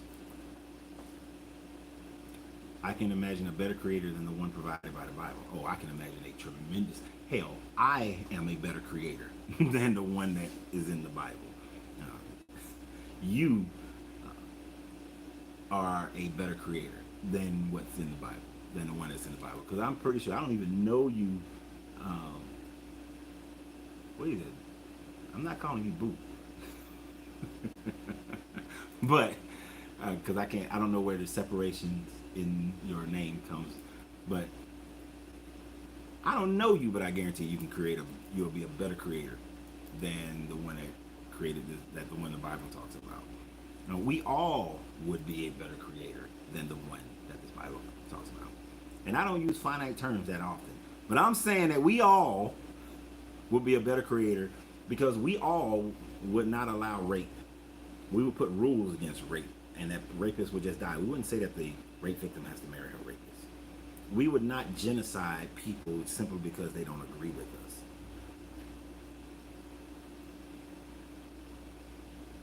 So, yeah, I can imagine a much better world by a better creator, and even myself. Right, the laws wouldn't be written in stone, which can be destroyed. And see, even though this guy says that he wrote his laws on the hearts of men, and I think it's in Deuteronomy where it says that. Well, those laws vary widely, depending upon where you are, where you grew up, what country, what society, what time frame you were in. All those laws vary. You know, somebody today would not put in place laws that make women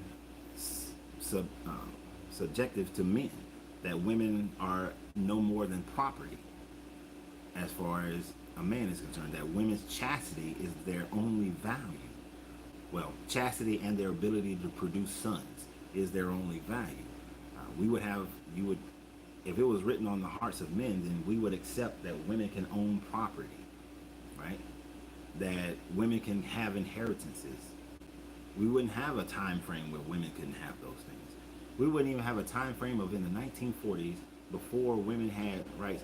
In the 1940s, a husband could rape his wife and it was not rape. We would not have had that in any law book ever, right? That's not something we would ever have. You wouldn't write that today. If you did, you're just a male chauvinist and you got problems. You're a psychopath.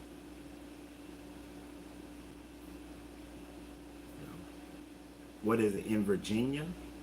It's a blue law now, but in Virginia, it's still on the books, but it's considered a blue law, which means that it's not enforced. You can't do it. There are other laws that supersede it. But in Virginia, back in the day, as long as the whip was no more than 12 inches long, on certain Sundays, you could take your wife to the courthouse step and you could whip her. You know?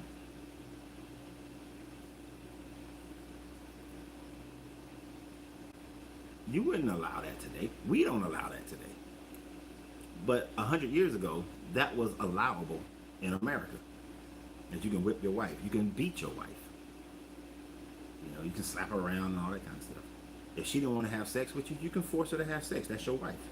She can't do anything about it. She had no recourse whatsoever. And that was allowable. So if it was written on the hearts of men, men's hearts are freaking screwed up. You know what I'm saying? Men have horrible hearts. So if the laws of God are written on the hearts of men, that's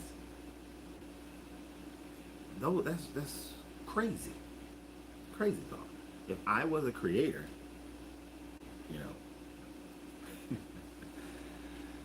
something as simple as having the laws of God, me being God, and this is simple. I'm not saying this is the way I would do it, but imagine if there were laws written. First of all, there would just be one language. My lady asked me the other day, we was actually talking about this. She said, if I was a creator, would there just be one language? No, it wasn't if I was a creator, if I just became like the king of earth. Would it just be one language? And I was like, no, we got to have some diversity and that sort of thing. But if I'm God, the creator, there's one language that doesn't change. The meanings of words don't change over time. And the laws will be floating in the sky. And nobody could touch them. Nobody could do anything to them. And they appear all over the world. So that everybody at the same time knows. There's no, oh, these people believe this and those people believe this. You know, here they are. That's simple. That's beyond doubt. One of those laws would have been, instead of having 10 commandments and the first 3 or 4 is all about me, hey, how about no slavery? At all. in any form or fashion. No slavery. Let's try a little bit of that. What God would give rules for slavery and okay slavery? People owning people. So do you believe in common law versus marital law? I do. I hate that places like Georgia, and I think most states have gotten rid of common law marriages. You know, that'd be a good discussion on Wednesday when we do relationships on the relationship channels on TikTok and Facebook. I have a relationship channel on TikTok and Facebook called The Art of Tantric Love. Of course, it's everything goes on my YouTube. But no, I think common law marriages are valid and should be valid. Very much so. Because not everybody wants to give authority of their relationship to the state, where the state comes in and decides everything. That if a company wants to give you, which I do like the fact that a lot of companies now are saying that if a person lives in a house with you, you can give them, and your job provides health insurance, you can put those people on your health insurance. I like the fact that a lot of companies are doing that nowadays. But it used to be where companies wouldn't do that unless you were married by law. And that's the thing, you're married by law, not by commitment. So I like the idea of common law marriage because that is purely by commitment to one another, not because the government says so. But I think we should still have that. If I was king of earth, we would have that. We would certainly have that. Law marriage is good for inheritance. I do think it has some benefits. It's government proof that this is your child, this is your wife, and if somebody tries to dispute your property after death, then it has there's a legal format there that says that no, you will lose that dispute because this person was married to said other person. Now, back in the day, before marriage was by law, and it came into law because of income taxes, well, it became more common because of income taxes. Only rich people really got legal marriages for inheritance. But then when income taxes came about in the 1930s, and then, well, first it was in the 1920s, and then they got rid of it, then it came back, I believe, like in the 1930s.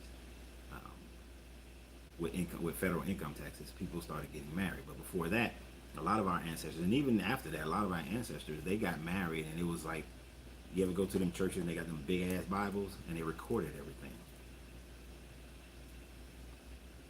So,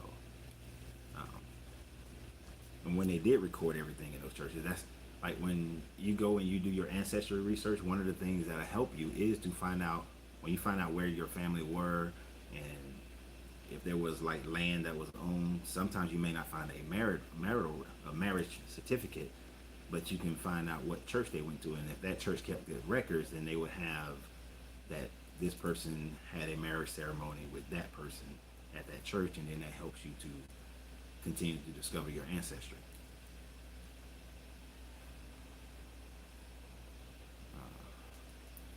Let me see if I missed anything over here. Yet. Make sure I haven't missed anything over here on YouTube. Nope, I haven't missed anything. Would you have created a nemesis knowing he would destroy most of your own creation? Here's the thing about that. When you study the hermetic law, so you're talking about God and the devil. When you study the hermetic laws, you realize that everything exists on a pole. You cannot have good without evil. You got to have both. There has to be duality. You have to have a contrast, one or the other.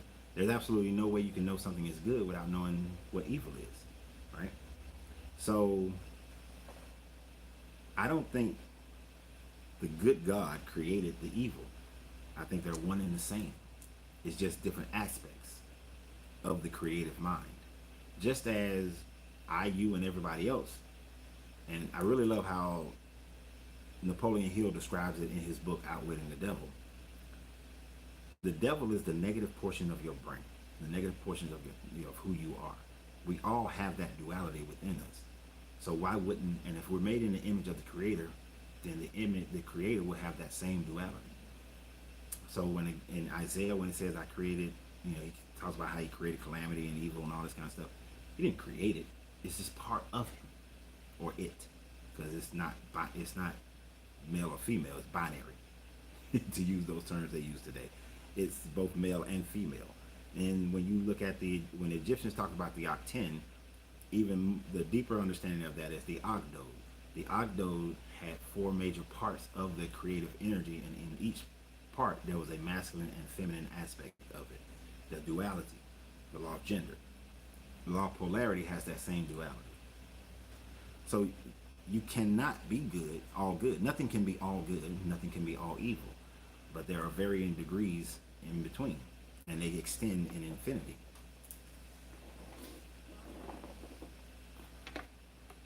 So, as he says in Outwitting the Devil, because he asked the question, why wouldn't you just destroy the God, the good God? And he was like, that would be like destroying myself. I cannot destroy him. If I destroyed him, I would be destroying myself. The only way your negative portions of you can cease to exist on the matter plane of existence is you have to die, as far as what we call death. But your consciousness still, I believe, I understand, your consciousness still lives on. So that good and negative part of you is still going to continue on. Even in this idea of heaven, which somebody asked a question about that and I missed it.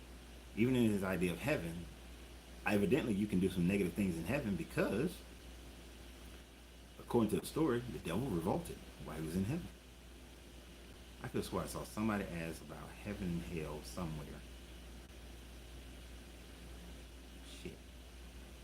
Where was it? I don't see it. I thought it was on Facebook. The Ice Age. Where are you going?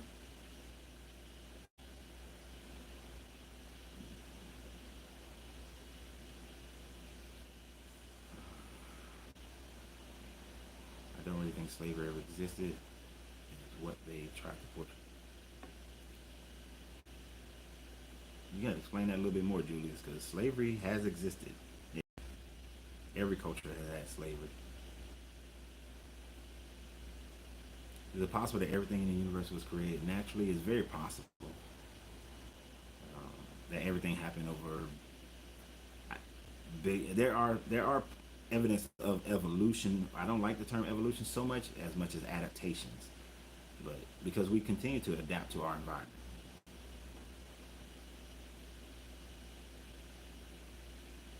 I'm glad you said that they are one and the same. So how can there be a heaven and hell? Right. There is the human idea of heaven and hell cannot exist in the format that it does.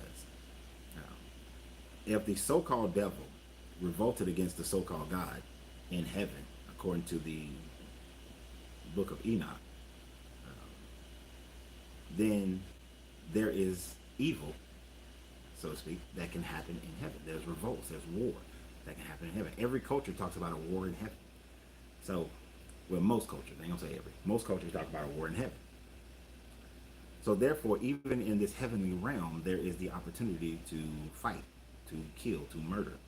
So there is no heaven and hell in the extent that we want it to be. Plus, like the movie, I'm a big time movie person. Like the movie Matrix showed that in the first Matrix, it was great, it was blissful, it was heaven. But people rejected it because we cannot really accept this altruistic idea of utopian heaven. It doesn't work that way. Even in the way they describe heaven, there's some few things in there that doesn't make sense.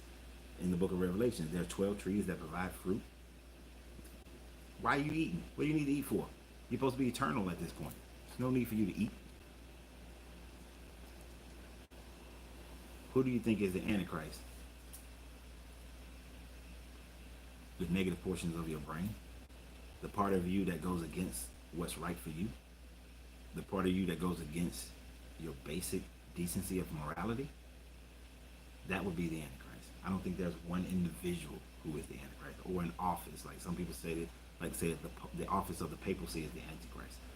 No, it's the negative portions of you.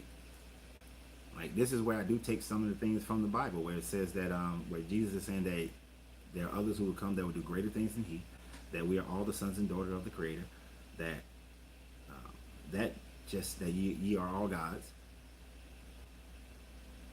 You have the Creator within you, although you are not the Creator. It's the divine paradox. Everything is the all, but everything is not. Everything is made by the all and has aspects of the all in it, but everything is not the all. So you have that within you to be an anointed person, or to not be, or to be negative, to be someone who destroys and maims and kills. So I don't believe that there's a person who is the Antichrist, but you yourself can be anti yourself. You can be anti humanity. You can be anti morality, and that makes you your own personal Antichrist.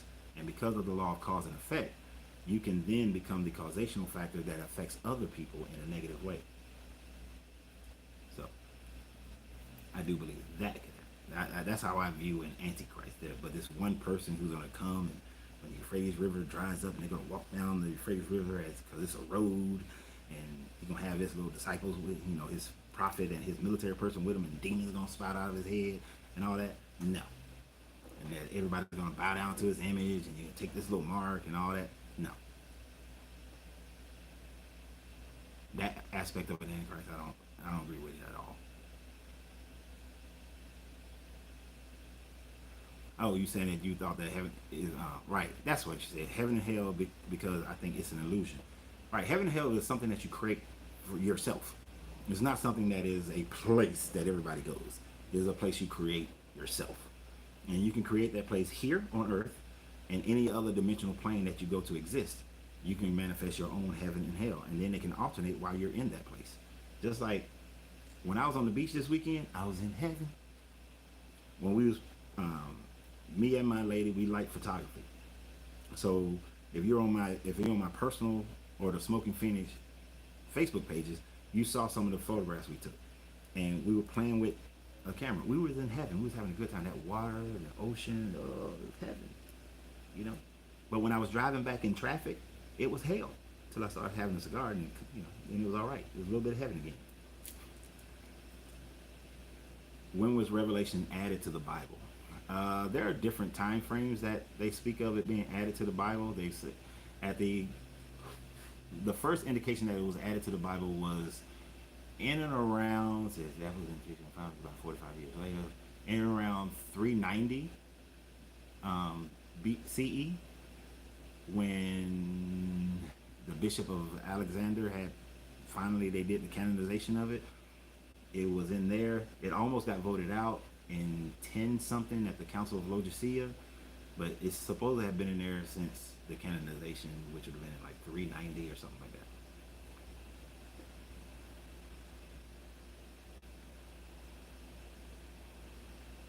Right, we are instructed to be Christ-like, so if you're doing it to yourself, it's anti. Yeah, and see, I can agree with that, because the main spirit that you're concerned with is you. Heaven and hell is a state of mind all day. Exactly, it's a state of mind. It's a state of being. You can choose to be that, or you can choose not to be that. It is clearly up to you as to which one you want to be.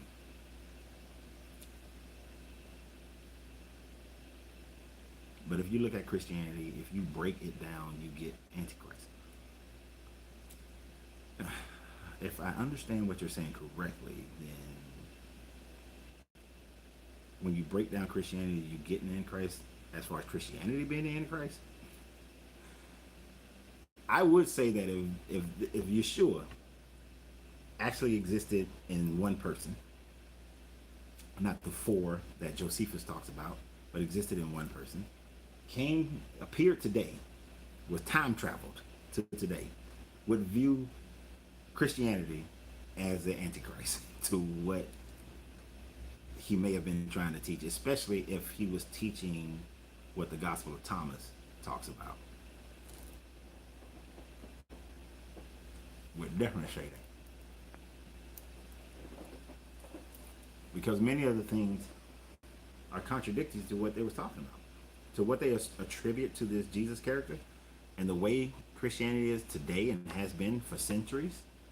It is anti what they was talking about. But remember, this is also attributed to this Jesus that it's okay for slavery. So he would be a man out of time, and we would look at him a little, we even would look at him a little sideways. We look at him a little sideways and be like, hold on, partner. You're a little out of time here. Some of the things that you agree with, but you can look at the writings of it, and it's a person or persons who lived with a mentality that was based on the current culture of that day. Right? They still live, they were ascended in their mindset in certain ways. They were ascended. Heaven is at hand. The kingdom of God is inside of you and outside of you. Ascended, but also at the same time, not speaking against slavery, not speaking against Roman brutality or Judean brutality, not speaking against, certain things like that. When they brought the little woman up to him, hey man, okay, if she committed adultery, who she committed adultery with? First of all, and bring that person. Why didn't you bring that person to bear? Okay, you should have brought that person with you. The dude should be here as well. But he lived in a culture where they didn't believe men could commit adultery. Although they could in certain instances. But where was that dude? That dude should have been right there with him. But he failed in that one. He failed in it. To give a full teaching. And when Paul definitely would be a man out of place, to say things like whatever government you was born under is the one that God appointed for you, and that you should pray for your leaders.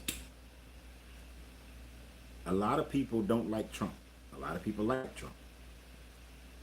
The people who don't like him, did you pray for him? Or did you pray that he get out of there? A lot of people don't like Biden. A lot of people like Biden. Did you pray for him, or did you pray for him to get out of there? Did you pray for Obama? Or did you pray for Obama to get out of there? Did you pray for the Bushes, or you pray for them to get out of there? But according to the Bible, if you're a Christian, you're supposed to pray for that leader, and you're supposed to accept that leader. All those people on that shit that happened at the Capitol, they were going against the very thing that they claimed. So they were like, more, no, we're following the Constitution. But you're supposed to follow your Bible more so than your Constitution. What I just did a video yesterday where I talked about people are choosing nationalism over their religion. So, and you're right, Debbie. Hypocrites. Hypocrites. To a certain extent, we're all hypocrites. Hell, in certain areas, I'm a hypocrite. I am completely biased when it comes to my son compared to my daughters. I make him do certain things that I never made my daughters do, but I let him get away with certain things I would never let my daughters get away with. Do I think that we as melanin people are the chosen ones? I don't believe that anybody is the chosen one. Right? Nobody is chosen. That would be a bad deity. If you got all these kids and you say, this one is my chosen one. Like, if a parent came up and said that, okay, I got 3 kids, Sydney, Simone, and Lincoln. If I said that Simone was my favorite, I would be considered to be wrong. I'm wrong for doing it. Because I should love all my children equally. I would love them differently because they all have different personalities and they receive love differently. They all have different goals and different lifestyles and all that other kind of things. But I would be wrong to say that you are my chosen child. So I don't believe that any group is chosen. That is a mindset that comes out of tribalism and racism, and then propaganda. Tribalism, racism, and nationalism is that where that's a human idea. That's a human mindset. That's a low vibrational mindset. To think that any God who's supposed to be good would choose one of his children over the other children, and purely choosing them because based on geolocation. I mean, because that's where the choice comes from. It's geolocation. And really, worse than geolocation, it comes out of who was in charge. Who was in charge? If Constantine, if Mithraism became the dominant, had this Messiah complex, and the people of Mithra were fighting all over the Roman Empire, then Vespasian would have been called in to shut down the worshippers of Mithra instead of being called in to shut down the worship of Judaism. And then later on, it would have been Constantine would have tried to quell the fighting amongst the people of Mithraism. And if he would have done that, then Mithraism would be the religion. But as history would have it on this planet, it wound up being Judaism, and then the creation of Christianity, and then Constantine had to shut down the Christian infighting that was going on around the Roman Empire, and that's how Christianity became what it is. So that's the only reason that Christianity is this really has this much influence. Have you ever heard the story of the big head scientist? No, I have not. But that is definitely something to look up. Do you think time is an illusion? I very well do think time is an illusion. Time is a construct, one by nature. Our time is based on movements of the earth and the sun. If you was on a different planet, then time would be different. So it's a fact and an illusion. It'd be different. It's a fact based on the physical matter plane of our existence and the earth moving around the sun. It is an illusion because everywhere else in the universe time is different, and everywhere else in other dimensional plane time may not exist in any format depending upon how we exist there. Yaku is the big head science. Okay, yes, I have heard of Yaku. So for those who didn't, so this is one of the things that threw me off when I first started studying Islam back in, what was that, 1990? Yeah, it was 1990 when I first started researching Islam. And if I can remember it correctly, there were 12 scientists or 7 scientists, some number of scientists. And Yaku was this geneticist. And Yaku, the white people, the lepers had left, and they were living in the caves of Europe, and Yaku was a geneticist, and he was messing around with them, their genes, and he went and taught them how to be evil and all this kind of stuff and destructive, and up in the mountains of Europe and all that. And then when he brought them back, and they had like genetically got cool with leprosy, they adapted so that they can live and survive with leprosy. And this is how, because it was Nation of Islam people I was learning this from. This is how white people came about. And then when they were integrated back into Africa, the Africans were like, oh damn, we was living peacefully until these white people came back down here, and so they kicked them back out up into Europe. Now that's all I really remember about Yaku. I'm sure there's a lot more, but I know it's supposedly he created the white people and then created evil and negativity amongst the people and all that kind of stuff. I kind of dismissed that one really quick back in the day, so I really haven't looked into it. Do you believe in the earth is flat or round? Not completely a round like a ball, perfect round, but yeah, more or less round. I don't believe the earth is flat. Science makes me not do that, and my experiences of being out on the open water and sailing on ships and that sort of thing, and going down to Antarctica. But do people use black and white when for facts? Black and white for facts. The we are not black or white. Yeah, there's no such thing as a black or white person as far as a race, but that's what we categorize people in as, and it's what we've accepted as race. Race actually doesn't exist as far as color. Race exists more in terms of genetic makeup. Like gorillas are a different species. So I shouldn't even say race.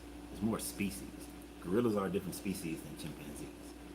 They may have a common ancestor. They have a common ancestor as far as what we can see in the archaeological record, but they diverged at a certain point, and that divergence created the species of gorillas that are different from the species of, say, baboons, and we can see that in their genetic makeup. Right, the Nation of Islam. That's the, you know, when I've talked to Arab people, when I went over to Saudi Arabia and I asked Arab people about Yaqub, they was like, ain't never heard of it.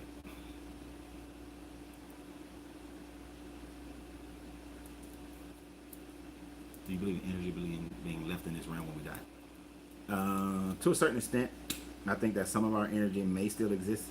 If we haven't truly released our earthly attachments, then aspects of your energy can still have a tether to this. If you watch my video, especially the full-length one on YouTube, where I talked about the movie Coco, I talked about that in greater detail, about how your energy can still be tethered to the earth plane of existence.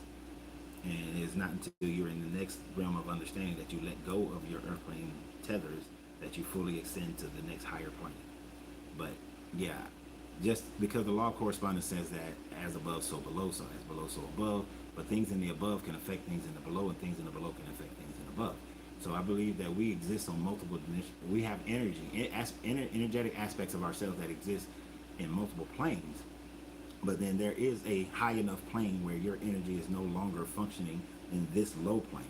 Even in the Bible, it talks about Jacob's ladder, where there were spirits ascending and descending, being able to go to different planes of existence and either do things or be manipulated by things, because the law of cause and effects works on every plane of existence.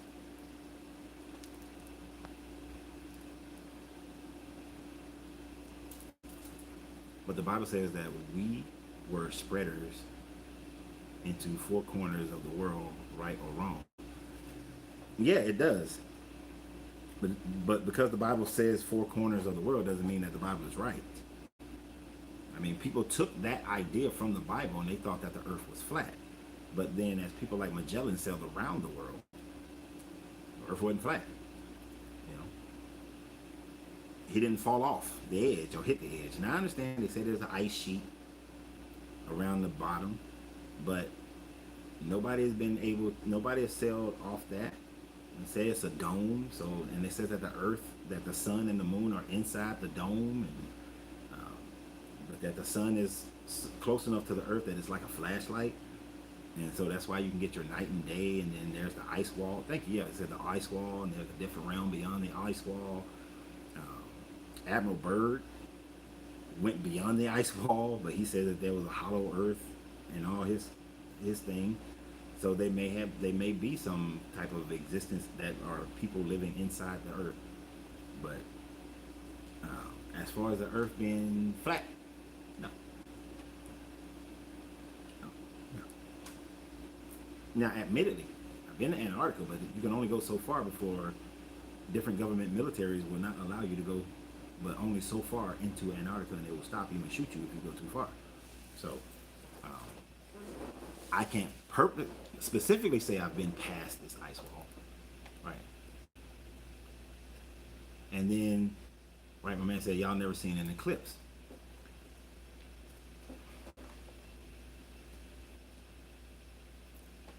For the eclipse to happen, it can, and that would mean, okay, I want you to think about an eclipse. It's when the moon goes in front of the sun, right? And blots out. But recognize that every time there's an eclipse, if the world was flat, then the entire planet would be in darkness.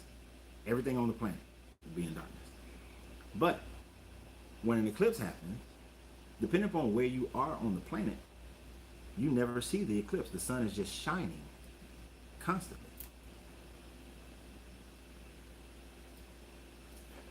If the sun is here, the moon is here, and they're just going, they're going around, but at different heights.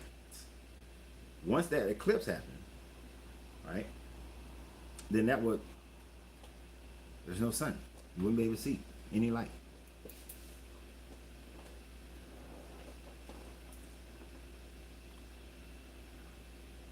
Do you believe the weather is pattern? I'm not sure what you mean by that. And the four corners is the four seasons? Interesting. I have to research that. That's a thought. I haven't thought about that. That could be what they're extrapolating. You know, it says that Jesus went to this high mountain and saw all the kingdoms. So people say that the earth is flat. Because how else can you see all the kingdoms unless the earth was flat? And you must have some super sight. Because I've been on a ship where another ship is going away from us, right? You go out in open water. So when I was in the Marine Corps, I spent a lot of time out on ship. Total time frame on ship was about a year and a month, something like that. Well, it was about a year. But when the ship goes away, it sinks below the horizon because it's going below the curvature, right? And the curvature, you start to be able to see the curvature. I think it's about 10 nautical miles out. You start to see the curvature. But the ship, as it goes beyond the curvature of what you can see, then the ship sinks and gets smaller and smaller until it disappears.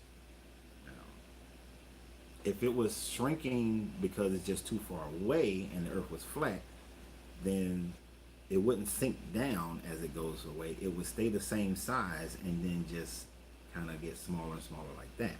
But instead it shrinks down into the curvature. So if there was no curvature, it wouldn't do that. But there is a curvature, so it does that. Oh, that the government control weather?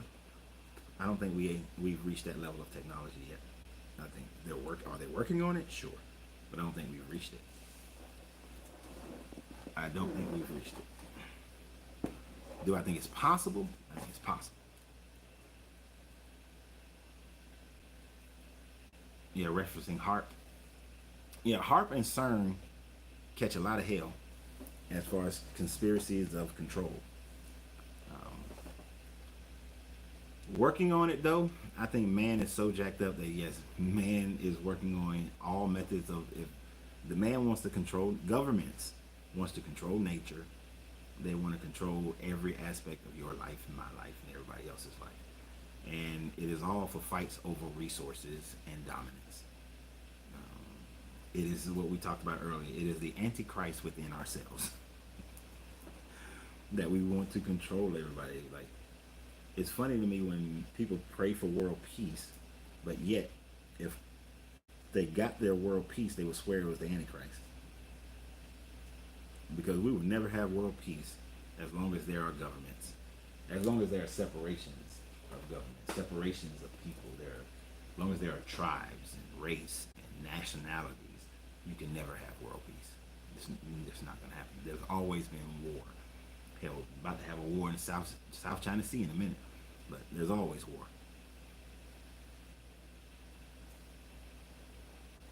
All right.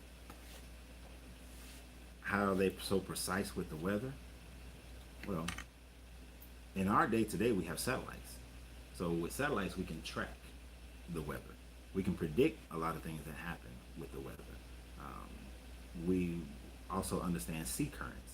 Sea currents control the weather just as much as anything else. The movements of the moon controls the weather. So when you put all those things together, you can predict how weather patterns are going to affect different areas of the world. Even when you look at history of the earth, and how it's all cyclic. It happens in a cycle. The Sahara Desert used to be green. It will become green again. Right now, some of the deserts are still growing, but some desert areas are still growing. But we can see how the world is doing this. And then we got the movement of continents, continental drift. They used to think continental drift was a pseudoscience theory in the 1950s, but it's become known. Was it no? 1950s, I believe, is when they said they actually accepted continental drift. I think it was the 1930s or 1920s when they said it was bullshit. It's something like that. But at one point, continental drift was like, oh no, that's bullshit. But now it's like, okay, continental drift is a real thing, which can allow for a plate shift. What was that movie 2012 when all the continents, the core the planet still revolved at 1,000 miles per hour, but then all the but the continents shifted places and the Earth changed the North and South Pole. And we have seen we've recorded the North Pole long enough to see that it actually moves. The North Pole, the actual point of the North Pole, moves, and it moves beyond the wobble, the basic wobble of the Earth. It's moved further than that. So, can there be a pole shift? It's possible. So, if it's possible by what we've evaluated today, then in some of these ancient myths, where they pretty much are talking about a pole shift, that could be a legit thing that actually has happened before and could happen again. Well, if it's happened before, it most likely will happen again. And I think they're saying that we're due for a pole shift, which would be very interesting. I honestly think I would survive a pole shift. I know it's weird, but I think that I will survive any kind of natural disaster. I believe that I will survive it. Don't know how. Hold on, it's 12:42. Give me 1 second to unlock my door, so if anybody shows up, they can come in.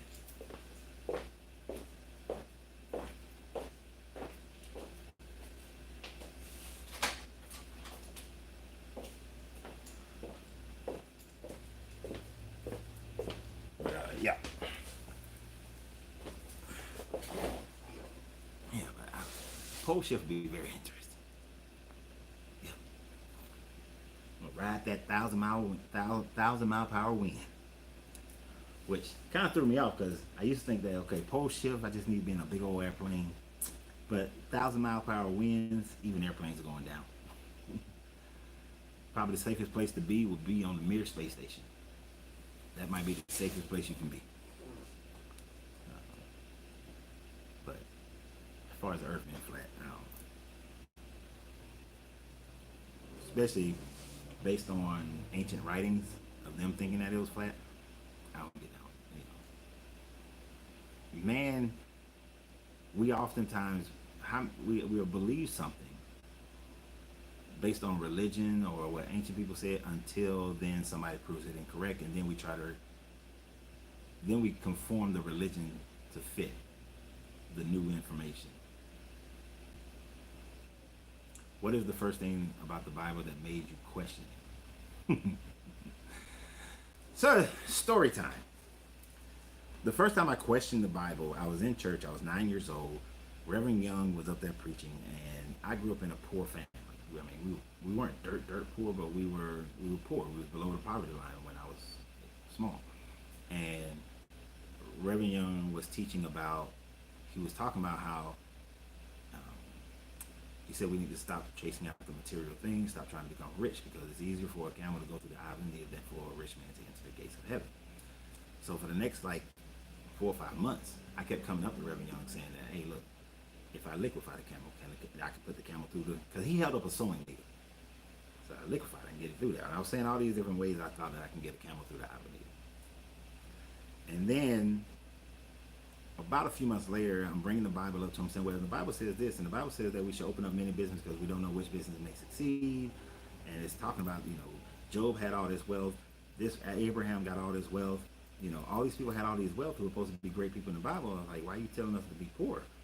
I can understand not loving the money and being in love with your stuff. And this was, I'm 9 years old. And then I kept holding up the Bible to him, and he kept shushing me away.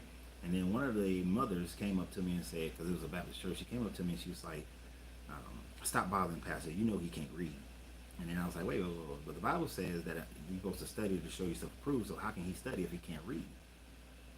So once that happened, I started questioning what these people were teaching, because they're just teaching, because that's when I learned that I grew up in Atlanta, in Marietta to be exact. Most of your black pastors back then, a lot of them didn't know how to read, and they were just teaching what they had been taught. So how can you teach something if you don't know how to read, if you can't study it? So that bothered me, and that caused me to start reading for myself more and more, studying for myself, going deeper into things.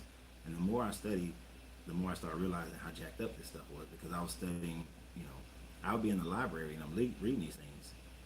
And then it was the homeless guys who kept bringing me, if you study this, you need to reference this and reference that. And I'll go read the references, which were outside the Bible. and I started reading archaeological papers and that sort of thing. And I started saying that I started having more and more and more and more questions. And I mean, it was a process. It was from the age of 9 till about the age of 20 that I was going through this process. Because as you can imagine, 9, 10, 11, 12 years old, I don't have the full maturity to truly understand everything, but I just knew something was off. And what I could understand, I was like, this is just not making sense. So I was still going to church, and I was still in church and involved in church. I actually became a deacon and chairman of the deacon board and all that kind of stuff. Got invited to go and become a pastor. I was like, I'm not a pastor. But I finally did my final walk away. I was roughly about 25, 27 years old when I walked away completely. But I was pretty much out by the time I was 20. I had been to Israel and Egypt, and I had been to Rome, and I saw Constantine's art, and I saw that on his art he had nothing relatable to his whole visions that he supposedly had at the battle of the bridge of Moldova, bridge of Moldova. And I was like, okay, wait a minute. This man is supposed to have converted to Christianity. He's supposed to have saw this image. He's supposed to have all this stuff, cross on the shields, and none of that stuff was there. And I was like, okay. So history will lie to you in a heartbeat. So then I read the CVS papers before the Edict of Milan was written in 318, and he said nothing of these visions. But then after the Edict of Milan, now he's talking about these visions. So I was like, okay, it's some bullshit. It's some political wrangling that's going on. So that was kind of like my whole process in a nutshell. There was a lot more details all up in there of other things that happened and other things I studied.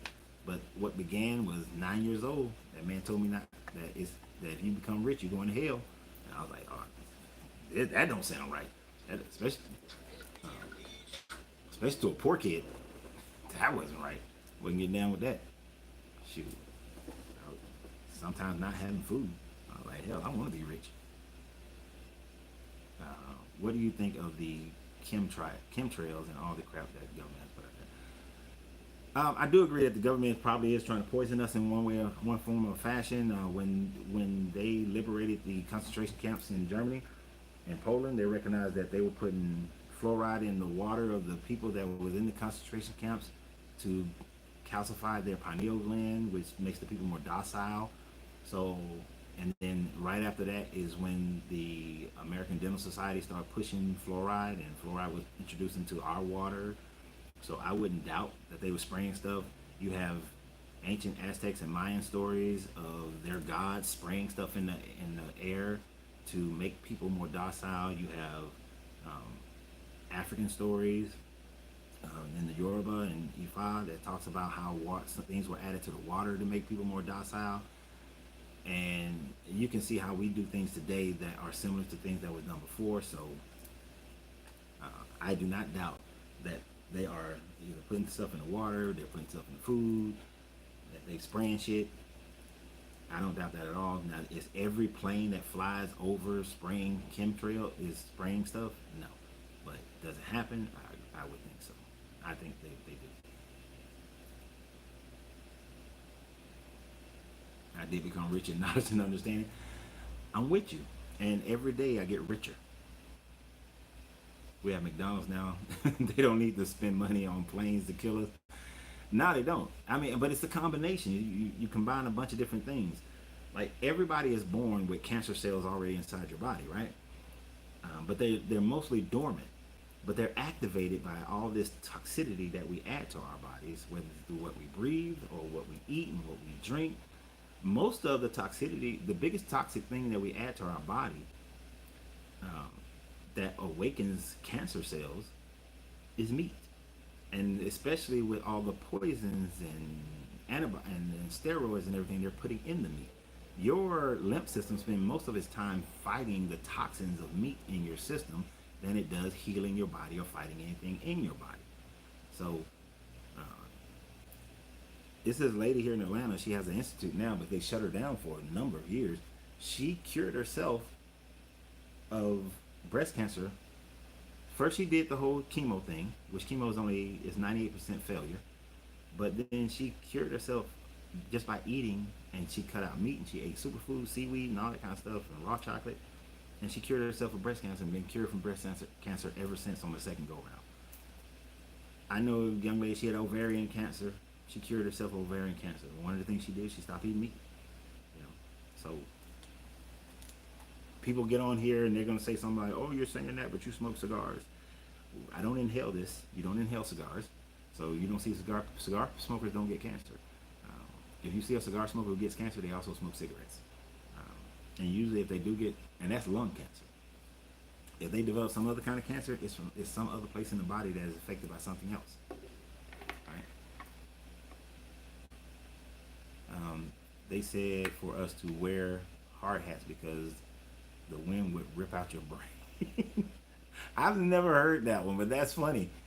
Wear hard hats because it'll rip out your brain. Cancer is a hoax. I'm not gonna say cancer is a hoax. It's something going on in the body. Um, I don't think they're ever gonna cure cancer. I remember when I had a family member, two family members who had contracted AIDS back in the early '90s. Well, no, they contracted it in the '80s, mid to late '80s. And I remember my grandmother got so mad. It's the only time. It was the second time I can remember my grandmother being pissed at me. I mean, like angry. The first time I was a younger kid, and I ain't gonna tell y'all about that, but because that was just me being an antichrist. But which I will say I don't know if Vernon is still on there. My grandmother was my biggest advocate and biggest supporter when I walked away from Christianity. Right. So even though she grew up, lived, and died Baptist, her love for me and for our whole family actually, but her love for me, that staved off anybody in the family who would, if somebody wanted to treat me foul, my grandma Izzy was not gonna let that happen. Uh, but I told my grandmother when two of our family members had AIDS and she used to pray for a cure, pray for a cure. I said, Grandma, they're never gonna cure it. They're gonna make it so that you can live with it because there's no money in the cure. And because it was one of her children, oh, she was pissed at me. She was so pissed at me. But how do we live today? You live with it. People are having long, productive lives, having children, everything now with AIDS. So they will never cure cancer. There's too much money in the upkeep than to cure it. Ain't cured nothing since polio. God asking for tithing was your wake up call as a child. Why are you asking for tithing? Wow, right. Walking on streets of gold. Exactly. And they describe, these people don't describe how they want to. And the priesthood is smart. Priesthood is very, very smart. Hey, I think the first form of tithing happened, they theorize, I think it's a theory. I don't think it's actual proof. But one of the first forms of tithing happened when somebody said, "Oh, you saw how the sun came back up today? I prayed to God, and I talked to God. He talked to me, and I made the sun. Because we had agreement, the sun came up again. And if you want that to happen again, you need to take care of me, feed me, and give me money, and all that kind of stuff." And it was all sun worship because they found some inscriptions of different people around the world who were sun worshipers. Them talking about how the priests make the sun come up because they have an agreement with this god, whoever they called their sun god at the time, and that's why the priesthood was sectioned off because they had favor with making the sun come up. Recently heard that tithing came about when people paid to remove sickness and illness. That was a form in different religions, like in the Sumerian religion, used to pay for them to make you a talisman of some sort, especially when it came to what Hebrew people would call Lilith, but the Lulutu, people, especially women, would pay the priests to give them amulets to keep the Lulutu from killing their children or killing their spouses and kids when they was out in the desert, because the Lulutu was supposedly a female spirit that existed out in the desert and everything that would kill people who was wandering off or kill your children in childbirth. Actually, this evil lie, it was in the Middle Ages called the Hand of Mary to Christians, but this hand of Mary was there to protect people's household. They would have the priests make them and bless them and all that kind of stuff, and they would pay to have those um, have this put over there. But tithing was done way before that as well, before the hand of Mary or the evil eye, the hand of Hansama ever was created. You also had it. You just always had this priesthood of people, whether it's the Samaritans or the Egyptians, and the government and the people always took care of them. In the Abrahamics, you get it with Abraham and Melchizedek. Do you think that and when you have surgery, it spreads in the body? True. Yeah, you can open up your body for all kind of issues when you have surgery and you're carrying some kind of disease like HIV or cancers. Do I think that words are spells? Yeah. And it's not even so much the words, but as much as the emotional and mental energy that's put into the words. You know, like, I was taught, like, even though my grandmother was a Baptist woman, she grew up in the country. She grew up in Carrollton, Georgia. And, you know, they believe in putting roots on people. You know, you northerners or some of y'all from other places may not know and understand what a root is. You know, the color purple, everything you do, you know. But they believed in that, which comes from, you know, you got voodoo that's intermixed in Christianity. That comes from Ifa. But you'll have that even beforehand, even before that era of time. You still had people who believed that they could cast spells. The Book of Psalms, a lot of the Book of Psalms is spells. Solomon supposedly wrote a book of demonology, which is a book of spells. King James wrote a book of demonology, which is a book of spells. It is the energy that you place in it. See, all things come from you and the energies that you can focus on, that you can bring about. Your thoughts become materialized, especially when they're supported by sacral energy, sexual energy, heart energy, and then we verbalize it and to put the frequency out there.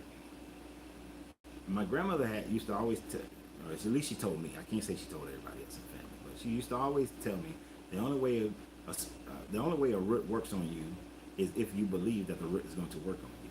So you have to have an acceptance of that belief in order for it to work. Meaning that, and as I grew older and understanding hermetics, if my mental energy, mental state is stronger than the person who's trying to place it on me, then they can't do anything to me. You know, what does Les Brown say is that if there is no devil in the side, then the devil outside of you can do no harm, which is this is an African proverb. And he's saying that if you are strong within yourself, then nothing outside of yourself can affect you in that way, on that spirit, that energy plane. You know. So, do I think people can try to put spells on you? And if yes, do I think it could work? Yes, if the person you're dealing with is weaker mentally and emotionally than you, then yes, I think it can. Now, some of that stuff, like from what they talk about in the movie Harlem Night, she bury your drawers in the yard and you can't leave the house, or don't eat red sauce from a woman because she put a little of her stuff in there, and all of a sudden you're in love with the woman.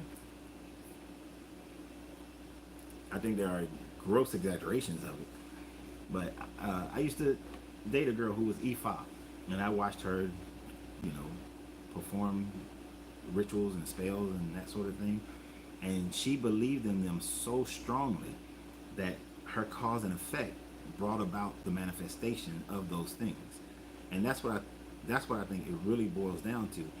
Whatever a person believes in strong enough, their mental, and they're going to mentally start to embody the frequency of cause and effect to bring about that thing. The entire story of serendipity hinges on that. You know, the real story is when preparation meets opportunity, because you have these three princes of serendip going around finding people who were prepared for an opportunity, and then they would help them with that opportunity.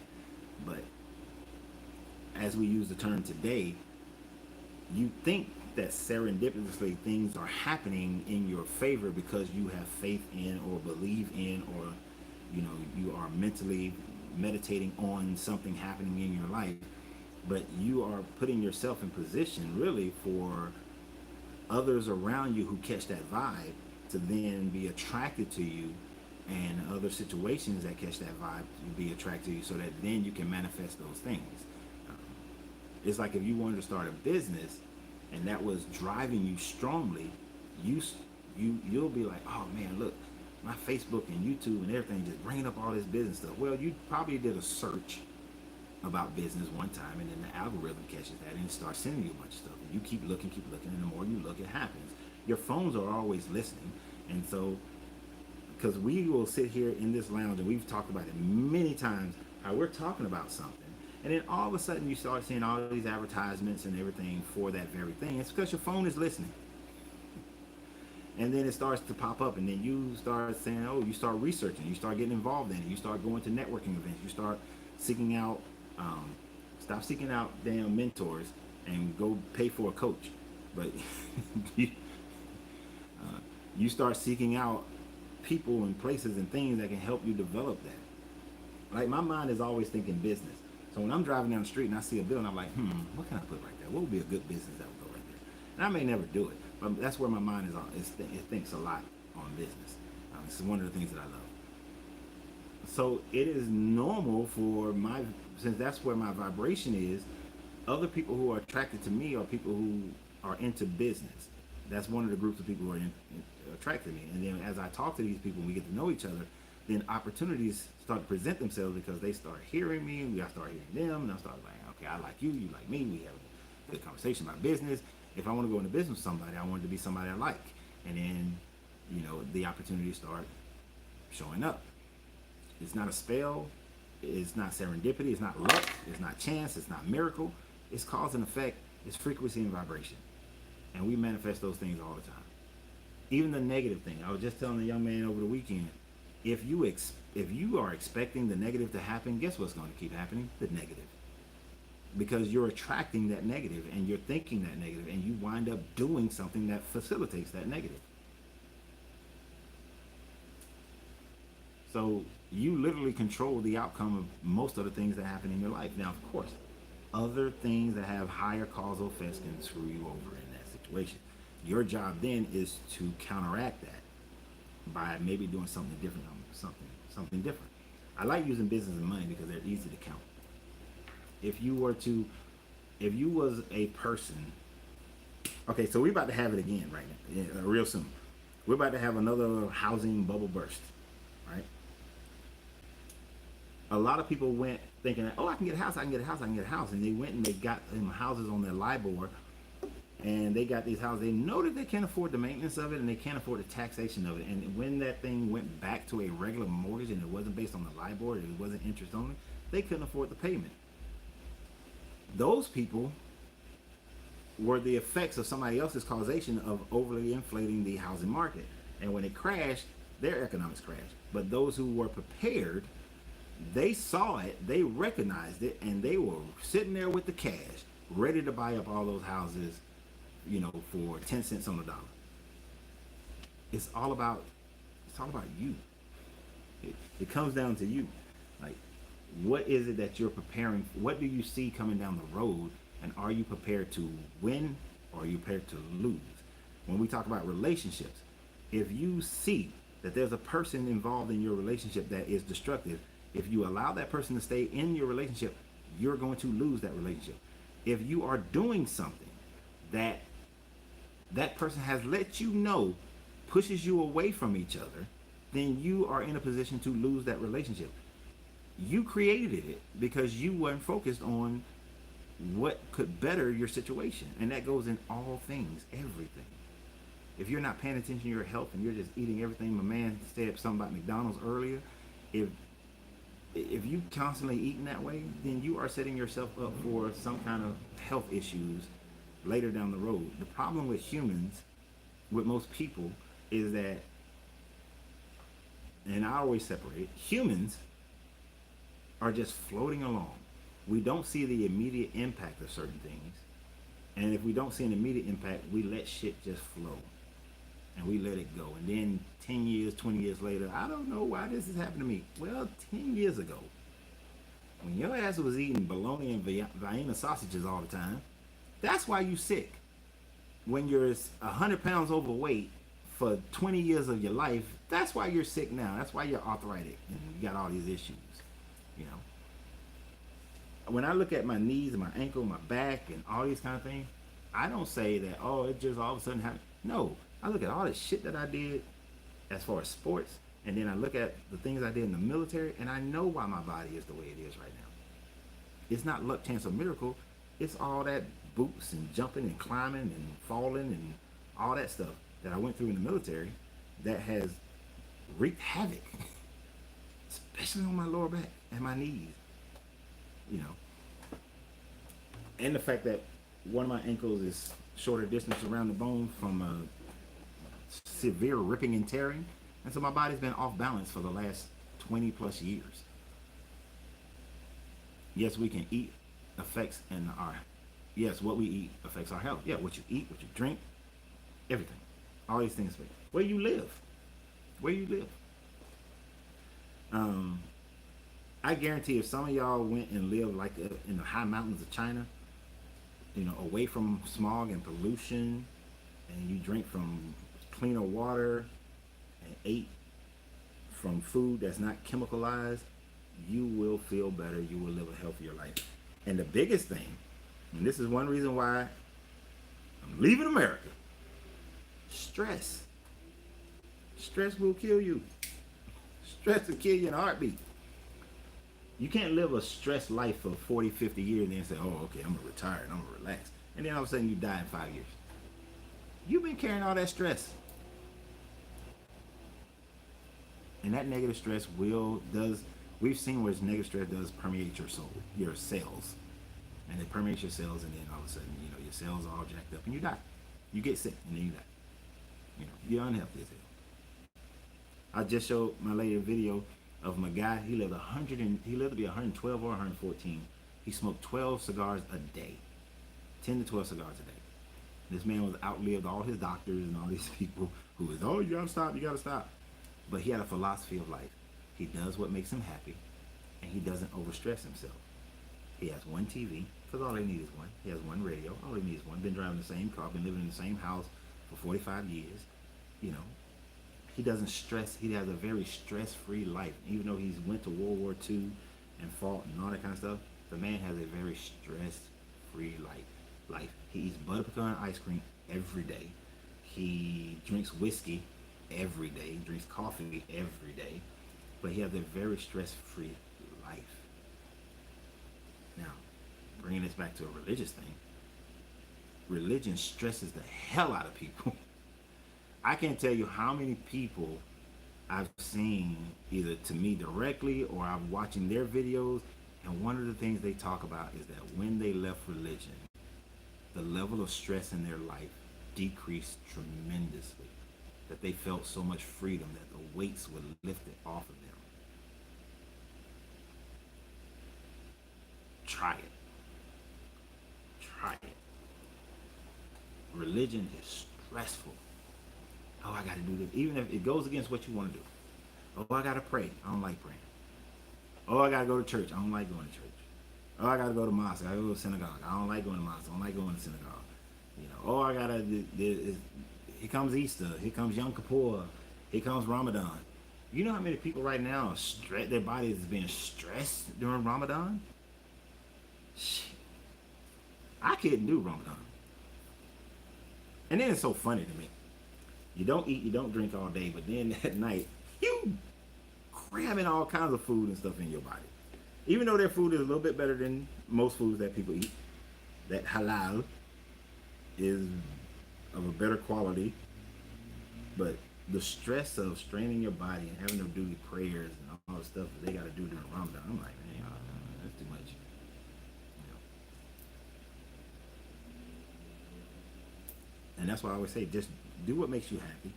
As long as you don't interfere with someone else's happiness, do what makes you happy. You know, I can't get on the highway, and I would love to get on the highway and drive, you know, 100 miles per hour, swerving all over the road. You know, I was on YouTube, swerving all over the road. But I can't, because invariably I'm gonna cause somebody else to have a wreck. Somebody else is gonna have an accident. So you can't do everything you want to do, because if it impedes with somebody else being able to do something, to live their life happily.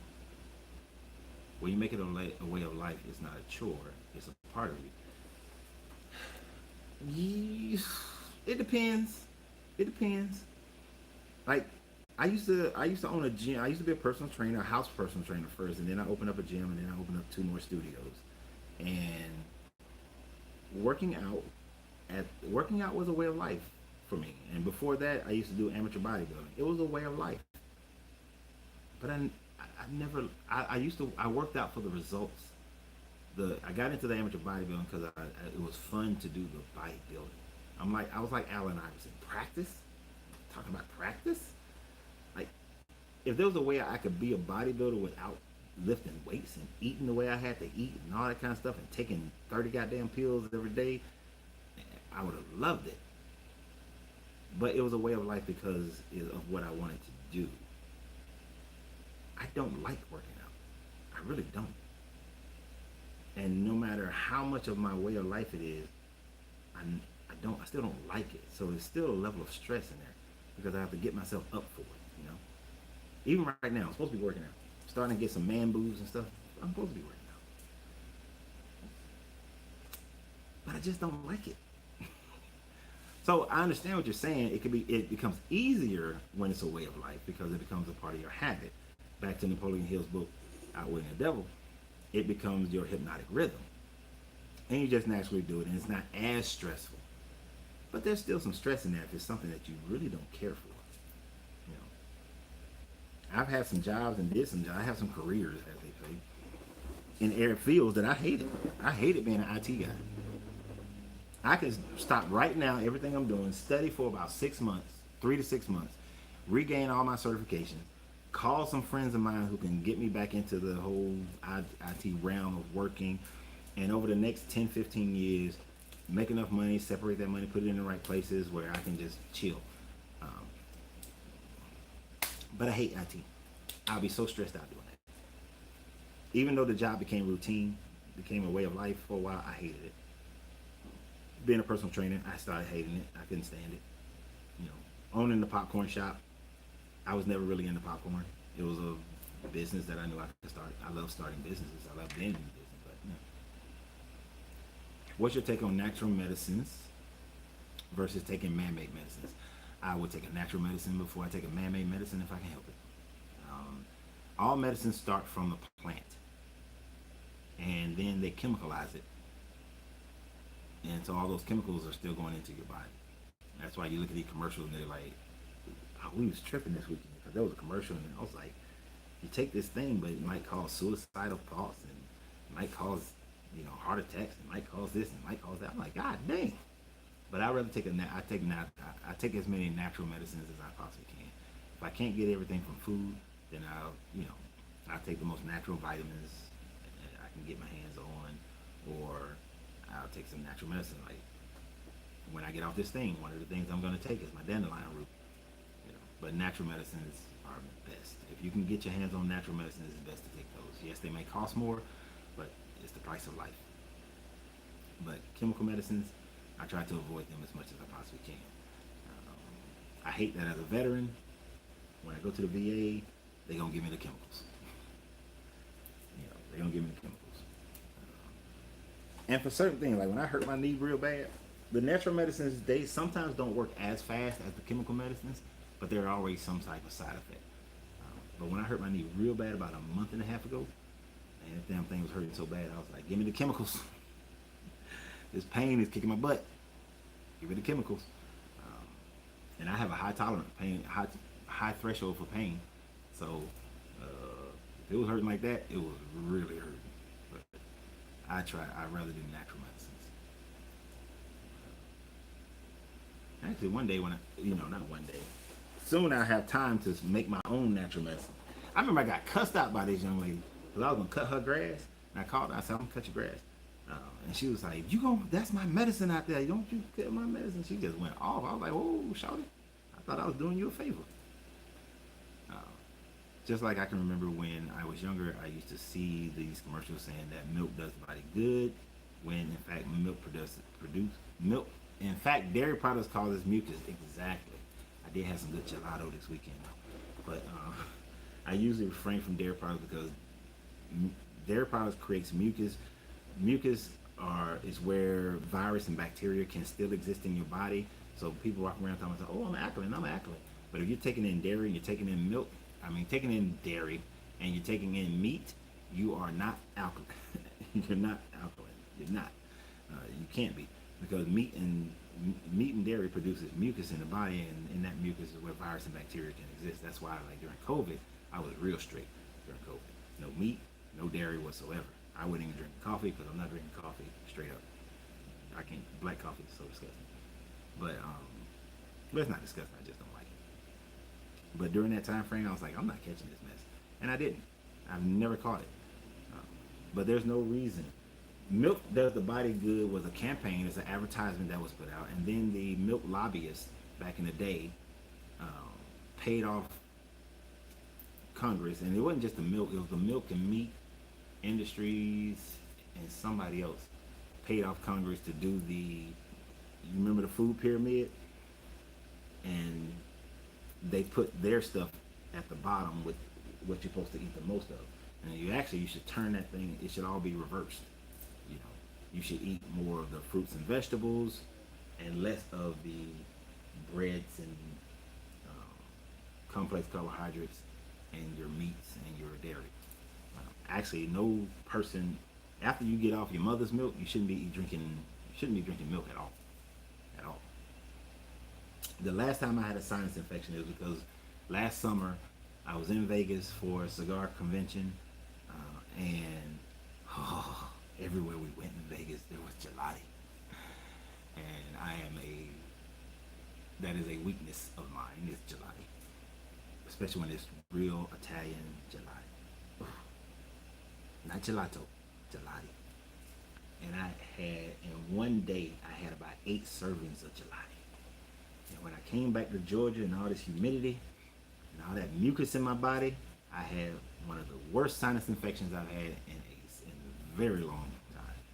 I haven't even had problems with allergies for decades, for a long time. I barely had problems with allergies because living in Georgia, the pollen count so goddamn high. But all that mucus in my body, that sinus infection was serious. I'm talking about it was nasty. You know, but it's the mucus. It's the mucus. So don't either don't eat it or minimize it to a heavy degree. This is what I like about these videos. Like, we start out, like, if somebody is watching this and they've never seen it before, they're gonna start out, oh, Exodus, we're talking about Exodus, and then after like 2 hours, you'll be like, what the hell? They're all over the place. Carrots, green, apple, garlic, good for sinuses. Yeah, they are. And I eat apples and carrots pretty much almost on a daily basis. I can't say that every day, but I like before I come into work, I'll stop by Kroger and grab some of their stuff. Or, my lady will stop at the and that's I only stop there when she hasn't went to the farmers markets. I'd rather get stuff from the farmers market than get it from the grocery stores. She did have me stop at some country ass farmers market yesterday. For that place, they had pickled everything in that dang old place. I was like, where you got me? In this country, got me out here. But if you do eat dairy, you should follow that dairy with a lot of water. Like, if you have 1 glass of milk, then follow it with 2 to 3 glasses of water and try to push some of that crap out. But aren't carrots GMO? Yes, they are. Carrots are originally black, so you want some black carrots. Black carrots are natural. Orange carrots have been treated and genetically modified to be that way. But an orange carrot is still better than it's not as bad as some of the other stuff that you can, anything like with soy and that sort of thing. Garlic tea is also good. I make my own. All right, now make your stuff. I ain't a big fan. Garlic, just when I'm having Italian. Good taste. All right, so we like so far. When you make your way, oh yeah, that's what I'm doing. Just check and make sure you ain't miss nobody. Oh, nothing. But oh, we do need to. This is not popular to say, but we have become so overpopulated that we find it easier to genetically modify foods instead of growing and eating naturally. Uh, the earth still can produce enough food for everybody. We would have to decrease our quantity that we eat, which would be healthier. Because it was always funny. One of the things when I got to Germany, I realized that Americans always complain about the minimum amount of food that was provided on a plate because we were so used to these big heavy plates and eating heavy. But we can decrease the amount of food that we eat. That would decrease the need to genetically modify all this stuff beyond the big government plan of controlling people. But we can all live a healthier life that way. And there wouldn't be any starvation. I thought water or H2O. Water. I thought we should get our own water from our fruits and vegetables. No. I mean, yes and no, but you do get water from fruits and vegetables, but that'll be a lot of sugar because the amount of water that you actually need in your body every day, you would have to consume so many fruits and vegetables that you would actually overdo it in your sugar intake. Not that the sugar is the main thing that causes diabetes. It's actually meat is the main thing that causes diabetes because when your body doesn't use all that meat, it first converts it to sugar before it converts it to fat. But as far as you should consume half your body weight in ounces of water every day. So like I'm 240 pounds. So that means that I need to consume 120 ounces of water every day. That's a lot of fruits and vegetables. That'd be way more fruits and vegetables than I actually need to eat. I'd be dumping a bunch of sugar into my system. Even though they're simple sugars, it would still be more sugar than I'm burning. Now, if you was living a high active life, you could get away with it. And I mean, not just active, I go work out every day. Like farming before there was the big tractors kind of farming, active life. Olympic athlete kind of active life, if you're consuming that. What was the guy the big swimming dude, I forgot his name, he won like 7 or 8 medals, broke all these records. The dude consumed 10,000 calories a day. But that's what they said. He consumed like 10,000 calories a day, but he had to in order to maintain his body because of the amount of exertion that he was putting out there. But if you were consuming 120 ounces of water based on fruits and vegetables, the amount of fruit and vegetables you would have to consume, you gotta have a super active lifestyle. Otherwise, you're gonna hurt yourself. But I had clients when I owned a gym, who used to come and say that to me. It's a nice theory thought, but you're not active enough to do that. Especially when you have a job where you're sitting most of the day. All right, my good people. It's about 1:25 on the clock. So we have diverged way off from it. Exodus 12 and 13. Thought it was good. We talked about Akhenaten. Talked about Ramoses. Probably pissing off some people the fact that, according to the Egyptian story, the Hebrew people were originally Egyptians, and from the 12 tribes of the Egyptians that broke away from the 42 tribes of the Egyptians. And with Akhenaten going back to the Akhenaten prior to the Younger Dryas period. We talked about the Younger Dryas period a little bit. We talked about a lot of stuff. It's a good conversation. It's what I love to do. But right now, I own this cigar lounge and I gotta get some work done because I've been gone for 4 days. And I'm pretty sure they ain't do everything. I gotta check my inventories and all that kind of stuff. So tomorrow we talk about relationships on my YouTube channel as well as on the Facebook and TikTok channel of the Alchemy of Tantric Love. So if you want to be a part of that, go to the Alchemy of Tantric Love either on Facebook or TikTok, or you can just go over and join my YouTube channel, which is the one I prefer.